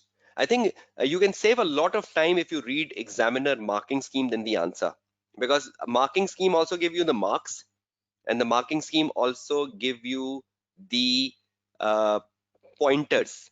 And if your pointers reconcile with your pointers, you're a good student. So is it not better that we just go through the marking scheme pages and we just reconcile our answer with the marking scheme pointers? Will that be better rather than putting a lot of time on the examiner answer?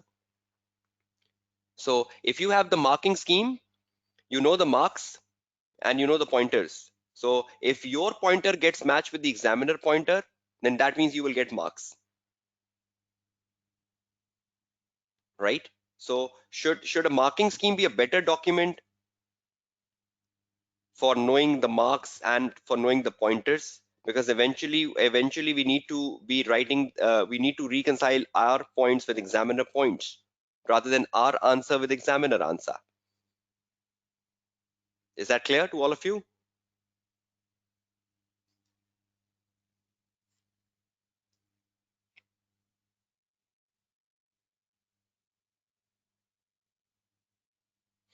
Okay, so try to explore these marking schemes. They will guide you about how you should be gaining marks in exam paper, right?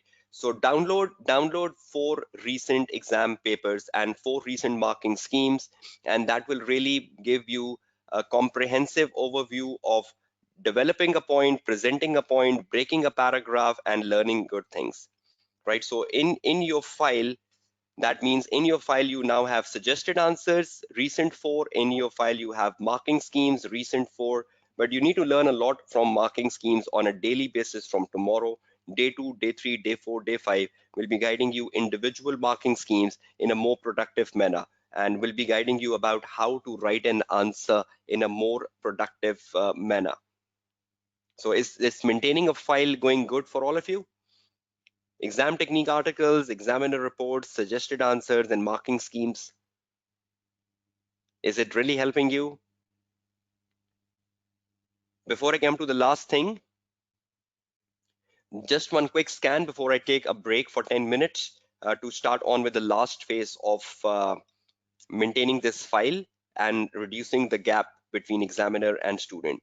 When you're going through the marking scheme, utmost important to know the marking scheme, because a lot of times students have no idea of the marking scheme. How many marks you get when you write one business risk? Students have no idea. How many marks will you get when you write one procedure? Student have no idea. How many marks will you get when you write one ethical issue, one professional issue? Students have no idea. So you should know the marking scheme, and I'll be guiding you upon that in my sessions from tomorrow for every area, that what is an ideal marking scheme you should stick to. It help you in writing an effective answer and complete answer in stipulated time, because if you're unaware of the marking scheme, you might be writing a lot or perhaps might be writing less. It is so much important. It is so much illustrated and exactly tells your limits as a student in exam. If you get a question on 20 marks for risk, and there, if it is a business risk question, right, on 20 marks, now every business risk is worth 2.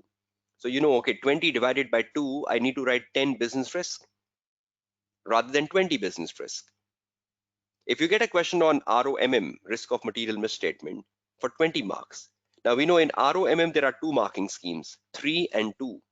Certain ROMM are worth 3, certain ROMM are worth 2. So you cannot just divide the 20 with 3 or 20 with 2, because some of them are with 3, some of them are with 2, right? So we'll be solving uh, specific questions under marking schemes from tomorrow, right? Day 2. The marking scheme contain pointers which can give you marks. That was just I was illustrating to you. You can reconcile your points with marking scheme points. So if the points of yours reconcile with the points of the examiner, that's really good. Even if 50% or more matches, that's great. Examining team do suggest credit will be awarded for additional points. So even if your point is not in the marking scheme, examiner do suggest that if you have a valid point and that valid point has been justified, you will still get credit for that, right? So this is just a summary of key aspects of the marking scheme. There are typical marking schemes in AAA paper. Ideally, either the AAA paper has a one mark, 2 marks, or 3 marks. Most of the marking scheme in AAA is either 1, 2, or 3. So you will get to know more about that in my sessions from tomorrow, which areas gives you 1, 2, 3, because each of the area which I will be practicing with you, you will get to know the marking scheme. So eventually you can consolidate the marking scheme at least over the next 4 days, or you can consolidate the marking scheme looking at my previous practice to pass webinars. Okay, before I start with the final set, which is read the mind of the marking team, which is the final document which you should be knowing and which you should be downloading and publishing in your file. I'm just taking a break for 10 minutes. Post break, I will not just be exploring the last document, which is about reading the mind of the marking team and what is the importance of this article and why you should download this and put this into your file. I'll be looking at some journal misconceptions of student and something about time management, which is very, very important when you're setting a strategy for your March 2020 exams. So there is a lot more to be explored in the remaining 45 minutes, which will idealize your strategy. So don't miss the last 45 minutes because it will build up a strategy which will really give you a good track to start practicing from tomorrow, right? So, and you can join my AAA Facebook page for predictions for what can come in March 2020 exams, because that's again a frequently asked question: what is predicted, what can come, what cannot come. My AAA Facebook page, which is AAA by KK, on you go on Facebook and write AAA by KK, you will reach my page. You can like my page and you follow that page for lots of updates. Okay, just taking a break again and resuming back from break, I'll be doing the last part analysis of my day 1, which was about reading the mind of examiner. Now, just before I go to the break, can I have your quick feedback on the session so far? If you can drop in your feedbacks about how exploring this first 2 hours had been, or how insightful these first 2 hours had been, or what insights have you gained from the first 2 hours? Particularly those appearing for the first attempt in March. Has this session been good so far? Helpful? Have given you something in terms of opening your mindset about how you should be preparing for your exams in March 2020.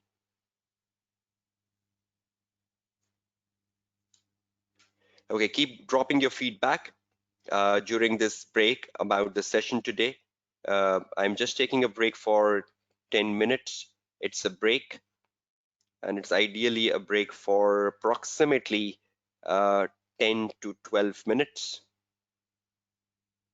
And I'll be resuming back at 8:10, 8:10 p.m. Pakistan Standard Time. And in the last 50 minutes, I'll be exploring the final strategy you should be having for your exams in AAA. Okay, have a break, relax yourself, fresh yourself, drop in your feedback about the session today, and I'll meet you back live after 10 to 12 minutes.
Hello and assalamu alaikum, and welcome back to the day one and the final session of the day one, where we are focusing on read the mind of the AAA examiner. Now, so far over the day, I have focused on looking into the paper format. Beside the paper format, I have focused on the expectation gap, which needs to be reduced between the student and the examiner.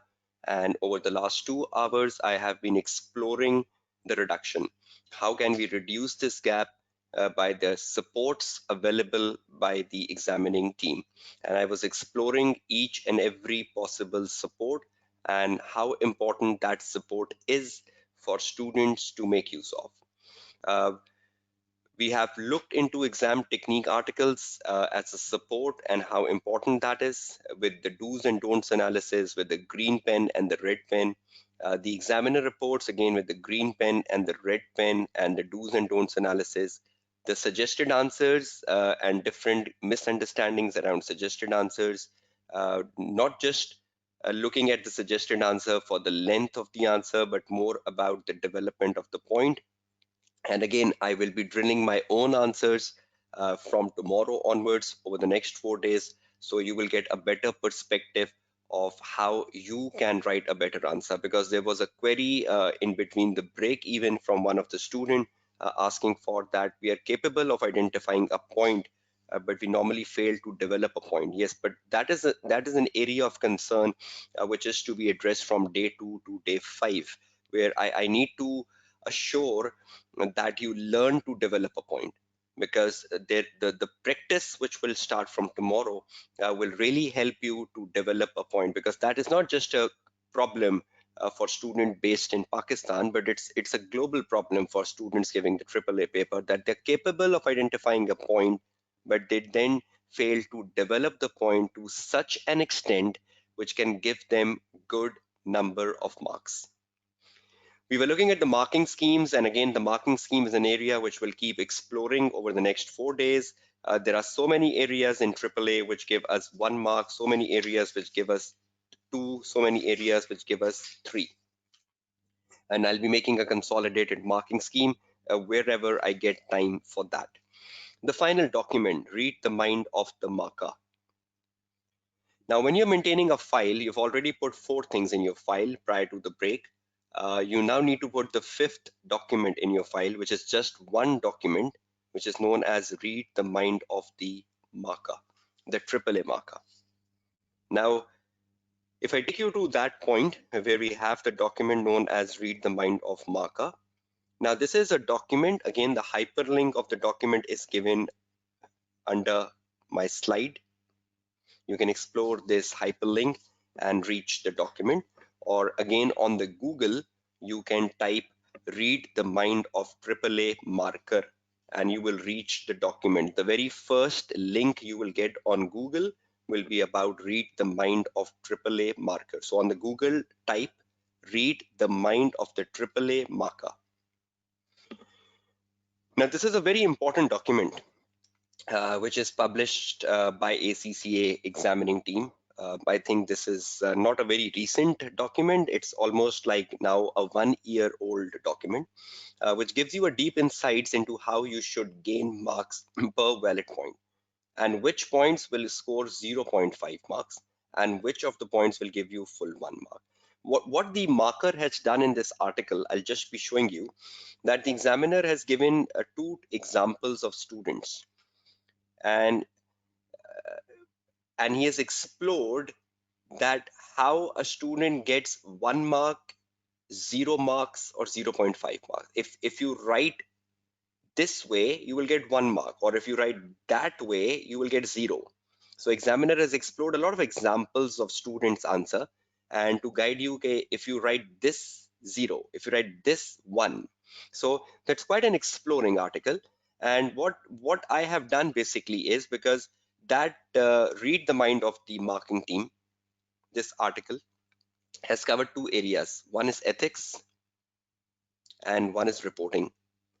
So when I do my day 5 on reporting, so I will connect this document because in the read the mind of the marker, the reporting area, the marker has covered a question on critical appraisal of the audit report. And critical appraisal of the audit report is very important for March 2020 exams. So I will be doing a question on critical appraisal on day 5. And along with the critical appraisal question on day 5, I will be exploring the read the mind of the marker, that where where you will get 1 mark for the appraisal and where you will get 0 marks for the appraisal. So I'll try to connect this article in more depth in the day 5. And ethics is obviously my day 3 agenda. So when I do a question on day 3, so I'll connect this document on day 3 as well. But this is an important document which gives you an idea about the marker, because eventually your paper has to be checked by the marker. So will your marker be giving you 1 mark or 0 marks? It is better to know it, because if you're not reading the mind of your marker and you're doing the same mistake and you come out of the exam hall expecting I'll get 1 for this, and you look at the marker document later and the marker said if you write this way you will not get 1, you will get 0. So see how much stress you will be having. So is it better to look at this document before entering the exam hall rather than doing the same mistake in the exam hall, which can eventually give you 0 rather than 1? So this is a very important article, right, which you should all be exploring. And I'll be exploring it more on my day 3 and on day 5. Explore this article at least once before you sit down to practice. You will really find this beneficial and will add value. This document has solved 2 exam questions from 2018 exams as illustrative, so guide you on the marking scheme. So examiner has done 2 illustrative questions from the 2018 exams and then guide you about how you can gain marks on. So you can follow this document and be capable of knowing where to score full, where to score half. And just to give you an idea of this document, again, if you go on Google, and on the Google you type read the mind of AAA marker, enter the very first link, click it, and you will reach a PDF document, and a PDF document which is right in front of your screen, which says embracing change, shaping future, advanced audit and assurance, read the mind of the AAA marker. This document, download it, and this document covers 2 questions. One is the question 3, which they have solved. And you can see they've given observations here. They've given observations on the requirement, that what was the requirement of the question, what student misunderstood, or what should have been done. And then they've given candidate 1 answer, candidate 2 answer.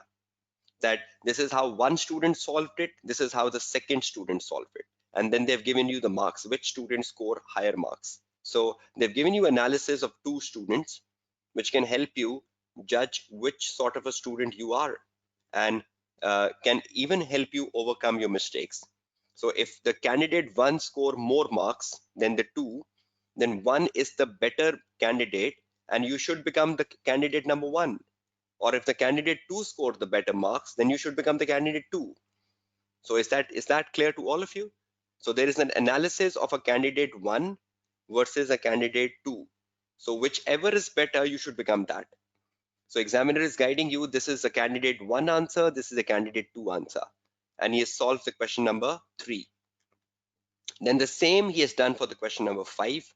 He has taken the observations of the requirement, that what was asked for, and then has given you the candidate 1 answer and the candidate 2 answer.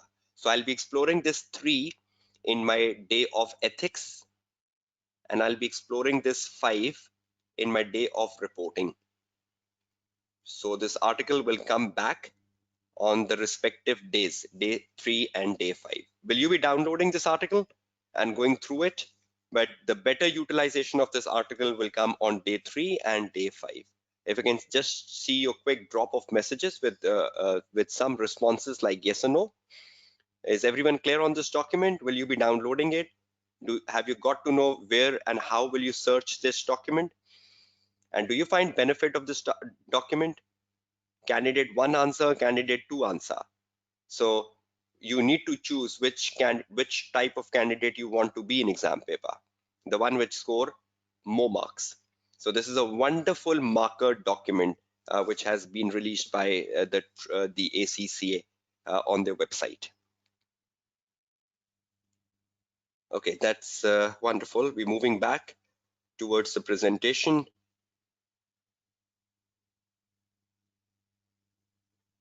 So if I take you back to the presentation, so we were just going through the reading the mind of the marker, right? Now your file is ready. So everyone has a file ready in the next 24 hours. And in the file, you know what should you be putting, right? And if you're putting something in the file, you know what you need to do. So is everyone prepared, done, ready for the file? And what are you putting in the file and why? You cannot put a useless paper in the file, which is of no use, right? You need to put the useful paper. And I've just informed you the usefulness of each and every paper you will be putting in your file, right? Okay, now towards the last 30 minutes, crucial, a broader analysis of some very important things which will really help you to practice with me tomorrow. So, you know, tomorrow is a very important day. We are meeting for writing an answer on risk of material misstatement, which is potential for March 2020 exams. And you will be amazed to know what blunder students do when they write an answer on risk of material misstatement. But for tomorrow, we need to make a strategy today. So this is the strategy which will really be helpful for you when we start the practice phase tomorrow. Top 5 reasons for students failing the triple exam. Number 1, and this has been carefully investigated over my years of experience interacting with students, why students keep failing this particular exam. Number 1, improper time spent. I'll be giving you a clue of that. Failing to understand, not adapting, improper point development, and incomplete paper. Improper time spent, spending more time on one question, spending less time on another. How many times students do that? There are so many students who are struggling with AAA, 5 attempts, 6 attempts, 7 attempts, but they're still not getting the message that till the time you have an improper time spent on planning and writing, you are giving less time to planning and more time to writing, you will fail. You should have an ideal time for planning and an ideal time for writing, and I'll just be illustrating that. I even illustrated that in my previous webinar. Failing to understand the requirement. You don't understand the requirement. You don't understand what the requirement is asking for. And again, I will be illustrating that in the remaining 30 minutes. Not adapting. You don't adapt. This is the concern we were looking for in the March 2019 report I was looking for in the session today, that you just directly apply the bookish knowledge. You don't adapt towards the case study. If there is a case study on risk, you cannot just go with rote learning that uh, I'll just rote learn the risk.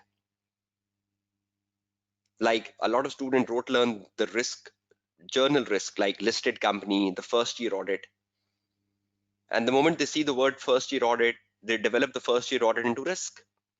The moment they see the word listed company, they develop that listed company into risk. So that is rote learning. You need to see what is happening in context of a listed company in the case study, or what is happening in the context of the first year audit in the case study. I will make you realize that tomorrow in my question on risk of material misstatement. But the problem with student community or the student fraternity is that they're not adapting themselves. They have become so rigid, they become so rote learned that they just keep applying the bookish knowledge to the AAA exam paper and then expect the examiner to pass you. Not at all. Improper point development. We were just discussing that prior to the break. Developing a point, how you develop a point. Every point needs to be developed. If you're writing a risk, how will you develop your answer on risk? If you're writing ethics, how will you develop your answer on ethics? If you're writing a procedure, how will you develop your point on procedure? So it is very, very important to understand the development of a point, ideal length of a point. What is the quality? What is the quality of a good point? This is all what you will be getting through right in the next 4 days, starting from tomorrow. And improper time spent failing to read, failing to understand, not adapting, improper point development. This all leads to incomplete paper. How many times student comes out of the exam hall with 15% paper left, 20% paper left? Miracles can happen, but not every time. You leave 15% paper, you can still pass, but that is a miracle. You cannot just rely on miracles and think about I'll be successful.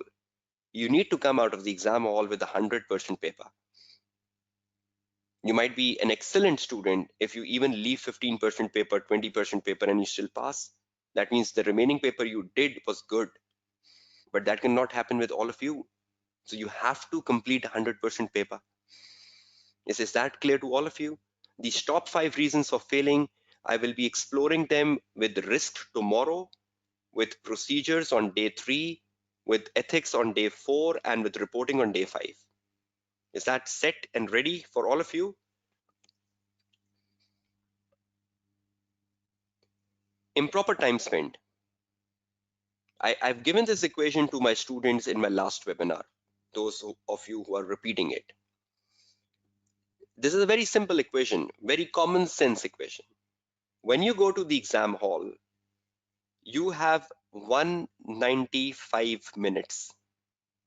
That is 180 minutes of the writing time ideally, and 15 minutes of reading and planning. So your total time in the exam hall you have is 195 minutes. Is that true? If I can get your quick answers. Is that true? You have 195 minutes in the exam hall?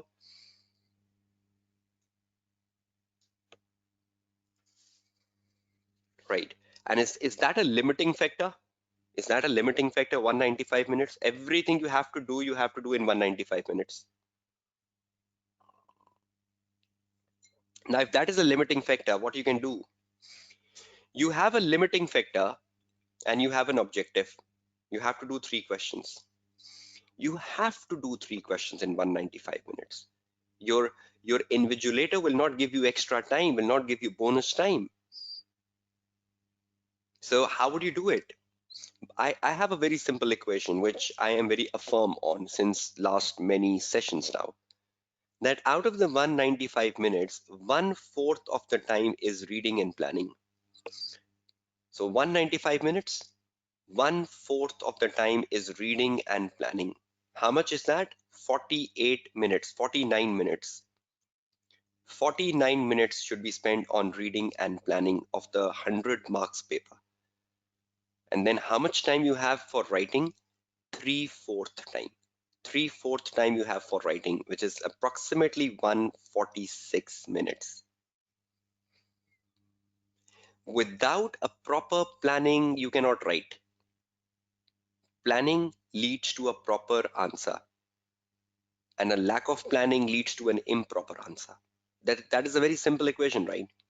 Planning can do wonders. And if you have no plannings, failure. Try to realize the importance of planning. Tomorrow, when I'll do a question, I'll utilize 1/4 of the time in planning and I'll utilize 3/4 of the time in writing to give you a message that it is possible. So every question you do in the exam hall, how much time are you spending on planning in every question?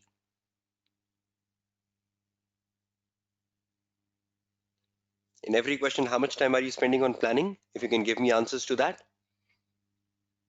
In every question, how much time you're spending on planning? 1/4 of the time, right? And in writing, now I've broken down. See the right side. When you are doing the question number one, in a question number one, you should have 24 minutes to read and plan, and you should have 74 minutes to write. Can you see that? Question number one. So how much time you have to plan and write, plan and read the question number one? 24 minutes maximum. If you've done before that, good. How much maximum time you need to write? 74. Question number two, how much time you have to read and plan? 12. Question number three, how much time you have to read and plan? 12. How much plan you have to write? 36, 36. So I've given you three question analysis here. So 24 minutes, you're done with the reading and planning of the first question, and 74 minutes, you write it. Question number two, 12 minutes, you're done with the reading and planning, 36 minutes, you write it. Question number three, 12 minutes, you're done with the reading and planning, and 36 minutes, you write it. So that is the simplest formula, and I'll be applying this formula from tomorrow.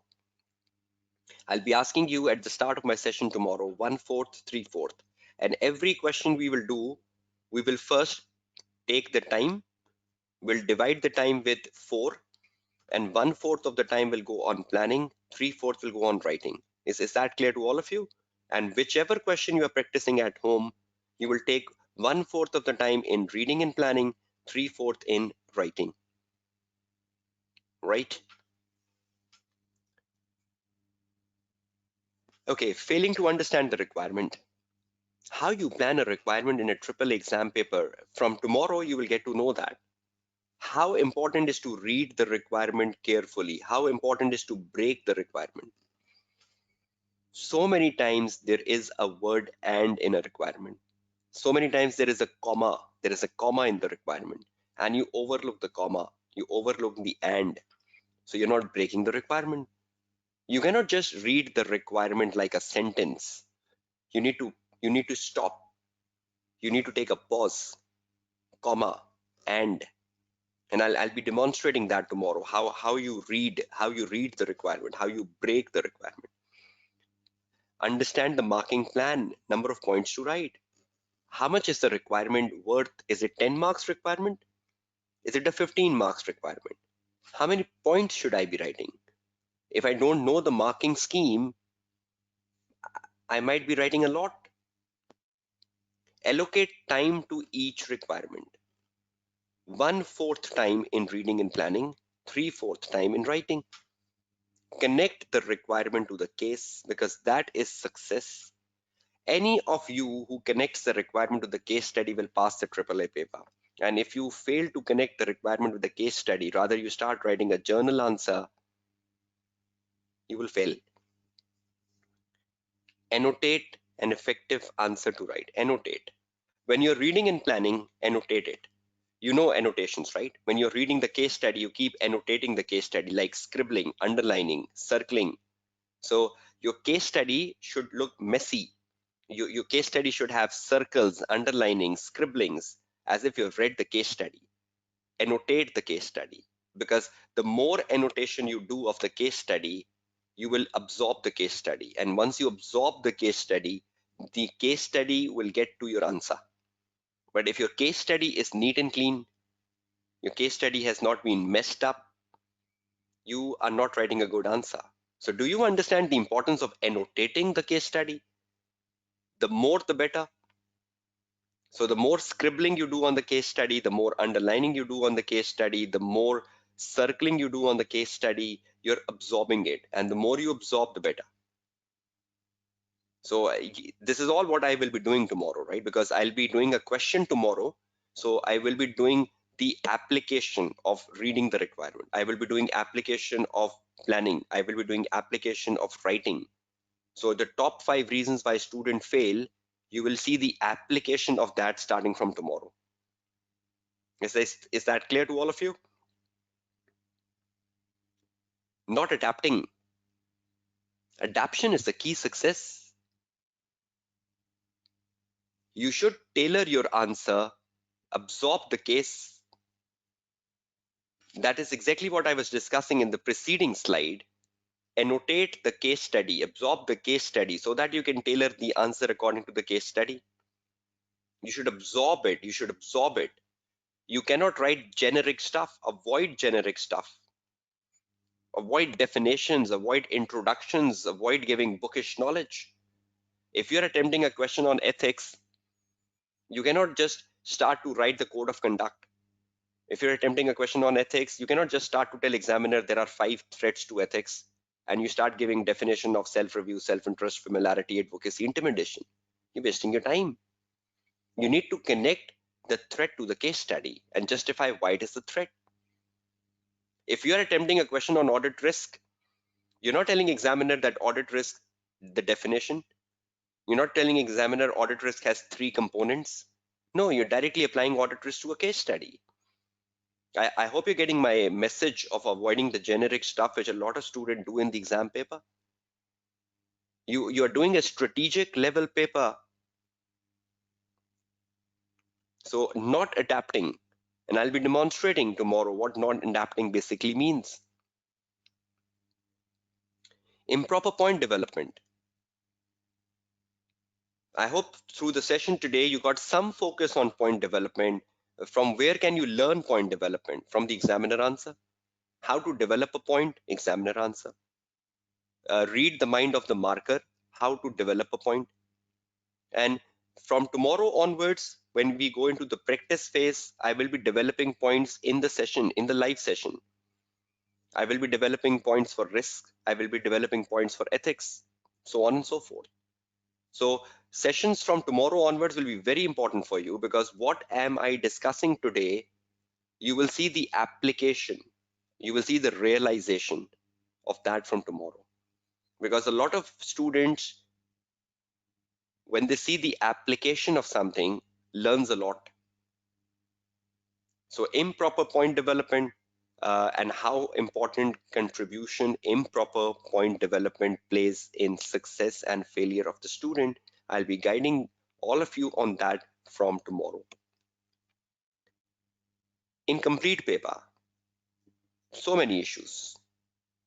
Obviously, if you're not reading properly, you're not planning properly, you're not writing properly, you're writing more, you're writing a lot, your point is a big point, and obviously you will not complete the paper. So lots of factors have to come together if I want to complete the paper. Incomplete paper depends upon so many factors, not one. So we need to find solutions of completing papers by writing concise answers, complete answers, avoiding long answers. Because if you have a habit of writing a long answer, then you're not completing your paper. You need to complete your paper. You need to come out of the strategy of writing long answers. A lot of students have a capacity of writing very, very long answers. They're happy with it. But that happiness is not completing your paper.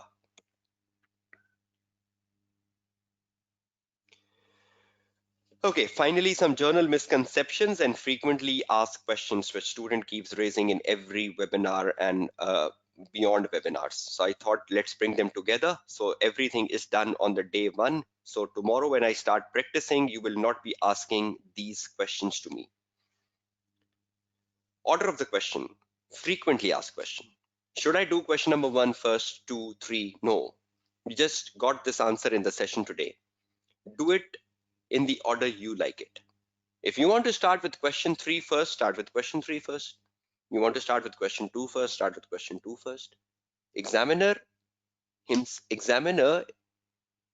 herself is telling you do it in the March 19 examiner report. And your examiner is saying whichever student did that has scored better. So can you start with your strongest question first? If I get your answers? Can you start with your strongest question first? If you can just quickly drop your answers. Okay, and should we do questions in order? Should we do questions in order? No, should we do questions in order like 1, 2, 3? Not necessarily, right? Not necessarily.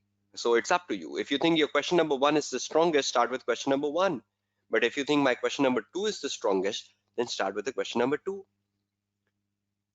But the very important thing comes here. Can you read this third bullet? Don't break the order of the requirement when writing the briefing note. Suppose you're doing the question number one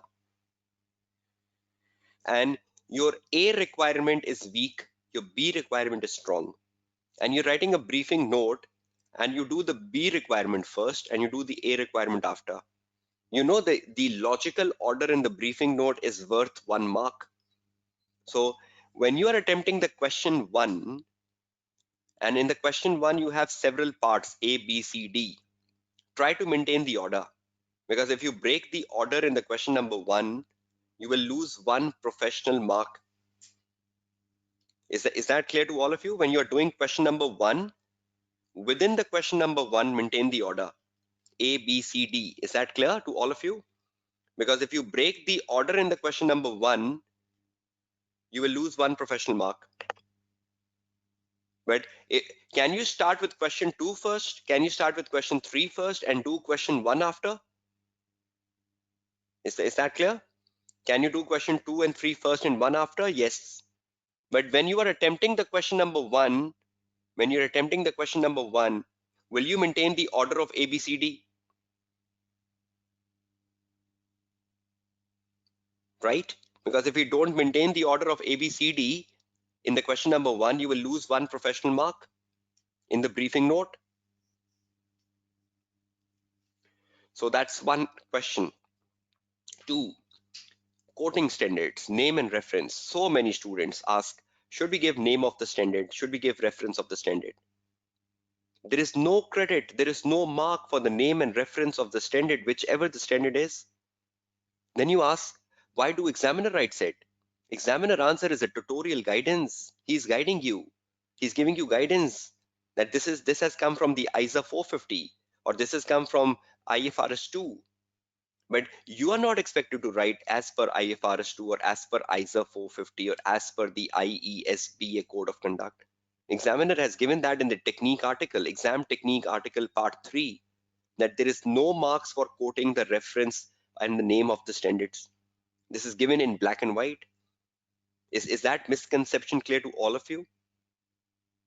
There is no credit, there is no mark name for the name and reference of the standard. The examiner answer do give the name and reference as it is a tutorial guidance, so don't get confused with it. Is that clear? Is that a frequently asked question of the student fraternity, quoting standards? Do you agree with that?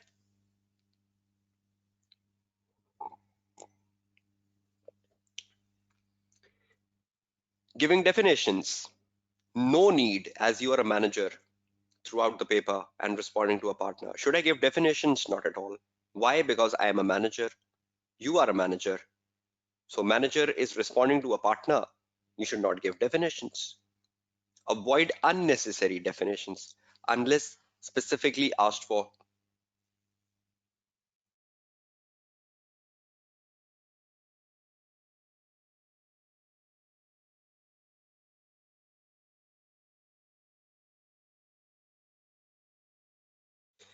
So no need as you're a manager throughout the paper, right? And responding to the partner. Avoid unnecessary definition unless specifically asked for. Unless and until the examiner asks you define the term professional skepticism, then obviously you have to define. But if the examiner is not asking you, then don't define a term unless and until the examiner asks you to define it. There has been a past paper which asks you define the term professional skepticism. Then obviously you have to define it. So unless and until examiner is not asking you, please refrain from writing definitions. Try to understand who you are in the paper. You are a manager in the paper. Try to realize the role, try to realize the importance of your position you have in the AAA paper. I hope that's clear.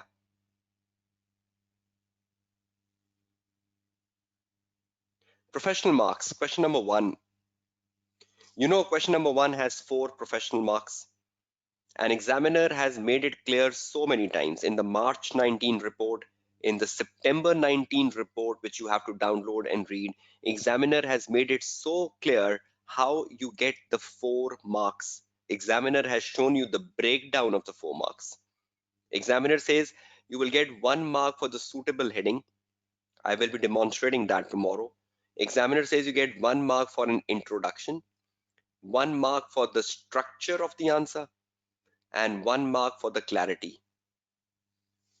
So examiner is saying if you want to score 4 marks, first you should have a suitable heading, then you should have an introduction, then you should have a structure, then you should have a clarity, right?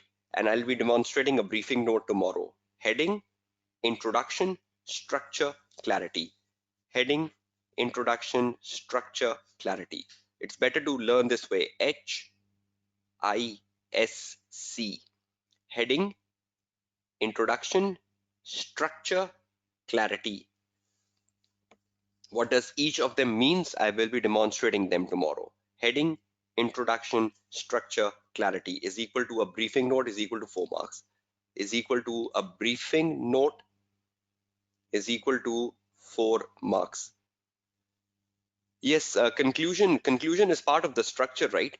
The briefing note has to end with a conclusion. Conclusion is part of the structure. So structure includes conclusion.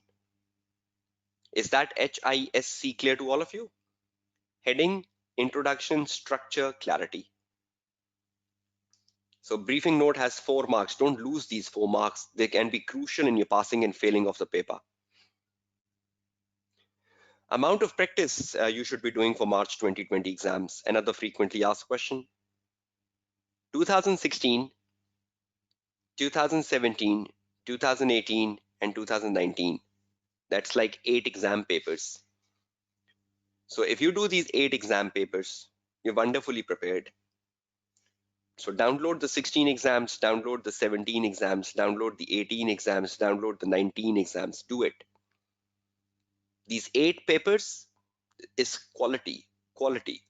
If you really want to be good in the AAA, don't do very old papers. Do recent papers. Right. I'll be writing the briefing note tomorrow, right? So if you have any specific questions relating to briefing notes, that will be addressed tomorrow. But is that amount of practice clear to all of you? The paper format was changed from September 18. That does not means that you only practice questions from September 18. That was only the change of the format. But at least 16, 17, 18, 19 are recent papers. Recent papers as of risk, ethics, evidence, reporting. We know September 16, the reporting format changed. So if you do questions on reporting prior to September 16, you might confuse yourself. So it is better to do the reporting questions from September 16 onwards. Yes, these are enough, right? 8 questions. And if you're still not satisfied, then do 2015.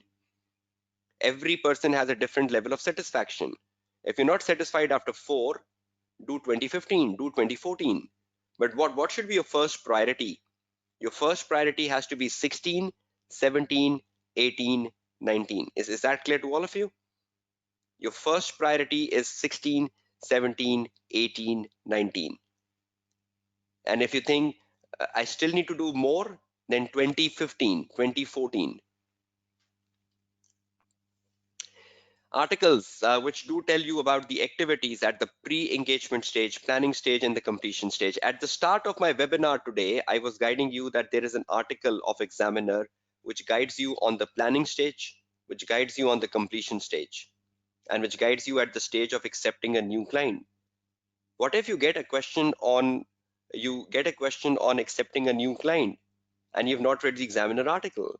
What if you get a question on a completion stage and you don't know what happens at the stage of completion? Has examiner written articles on the stages of the audit? Yes. Examiner has written an article on a pre-engagement stage, which is accepting a new client. How you accept a new client. The hyperlink of the article is given here. Planning stage. What you do at the stage of planning? What if the examiner asks you what are fundamental activities at the stage of planning? Or explain the planning activities in relation to the ABC company, and you're unaware. So please assure that you've read the article of examiner on the pre-engagement stage, how you accept a new client by clicking the hyperlink. Planning stage, and we know both of these can come in the question number 1.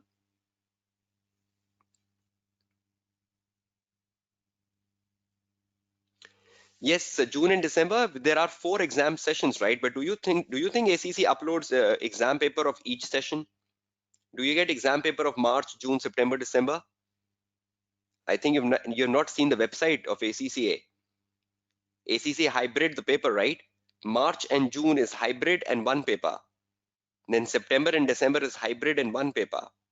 So ACCA still make the consolidation of papers.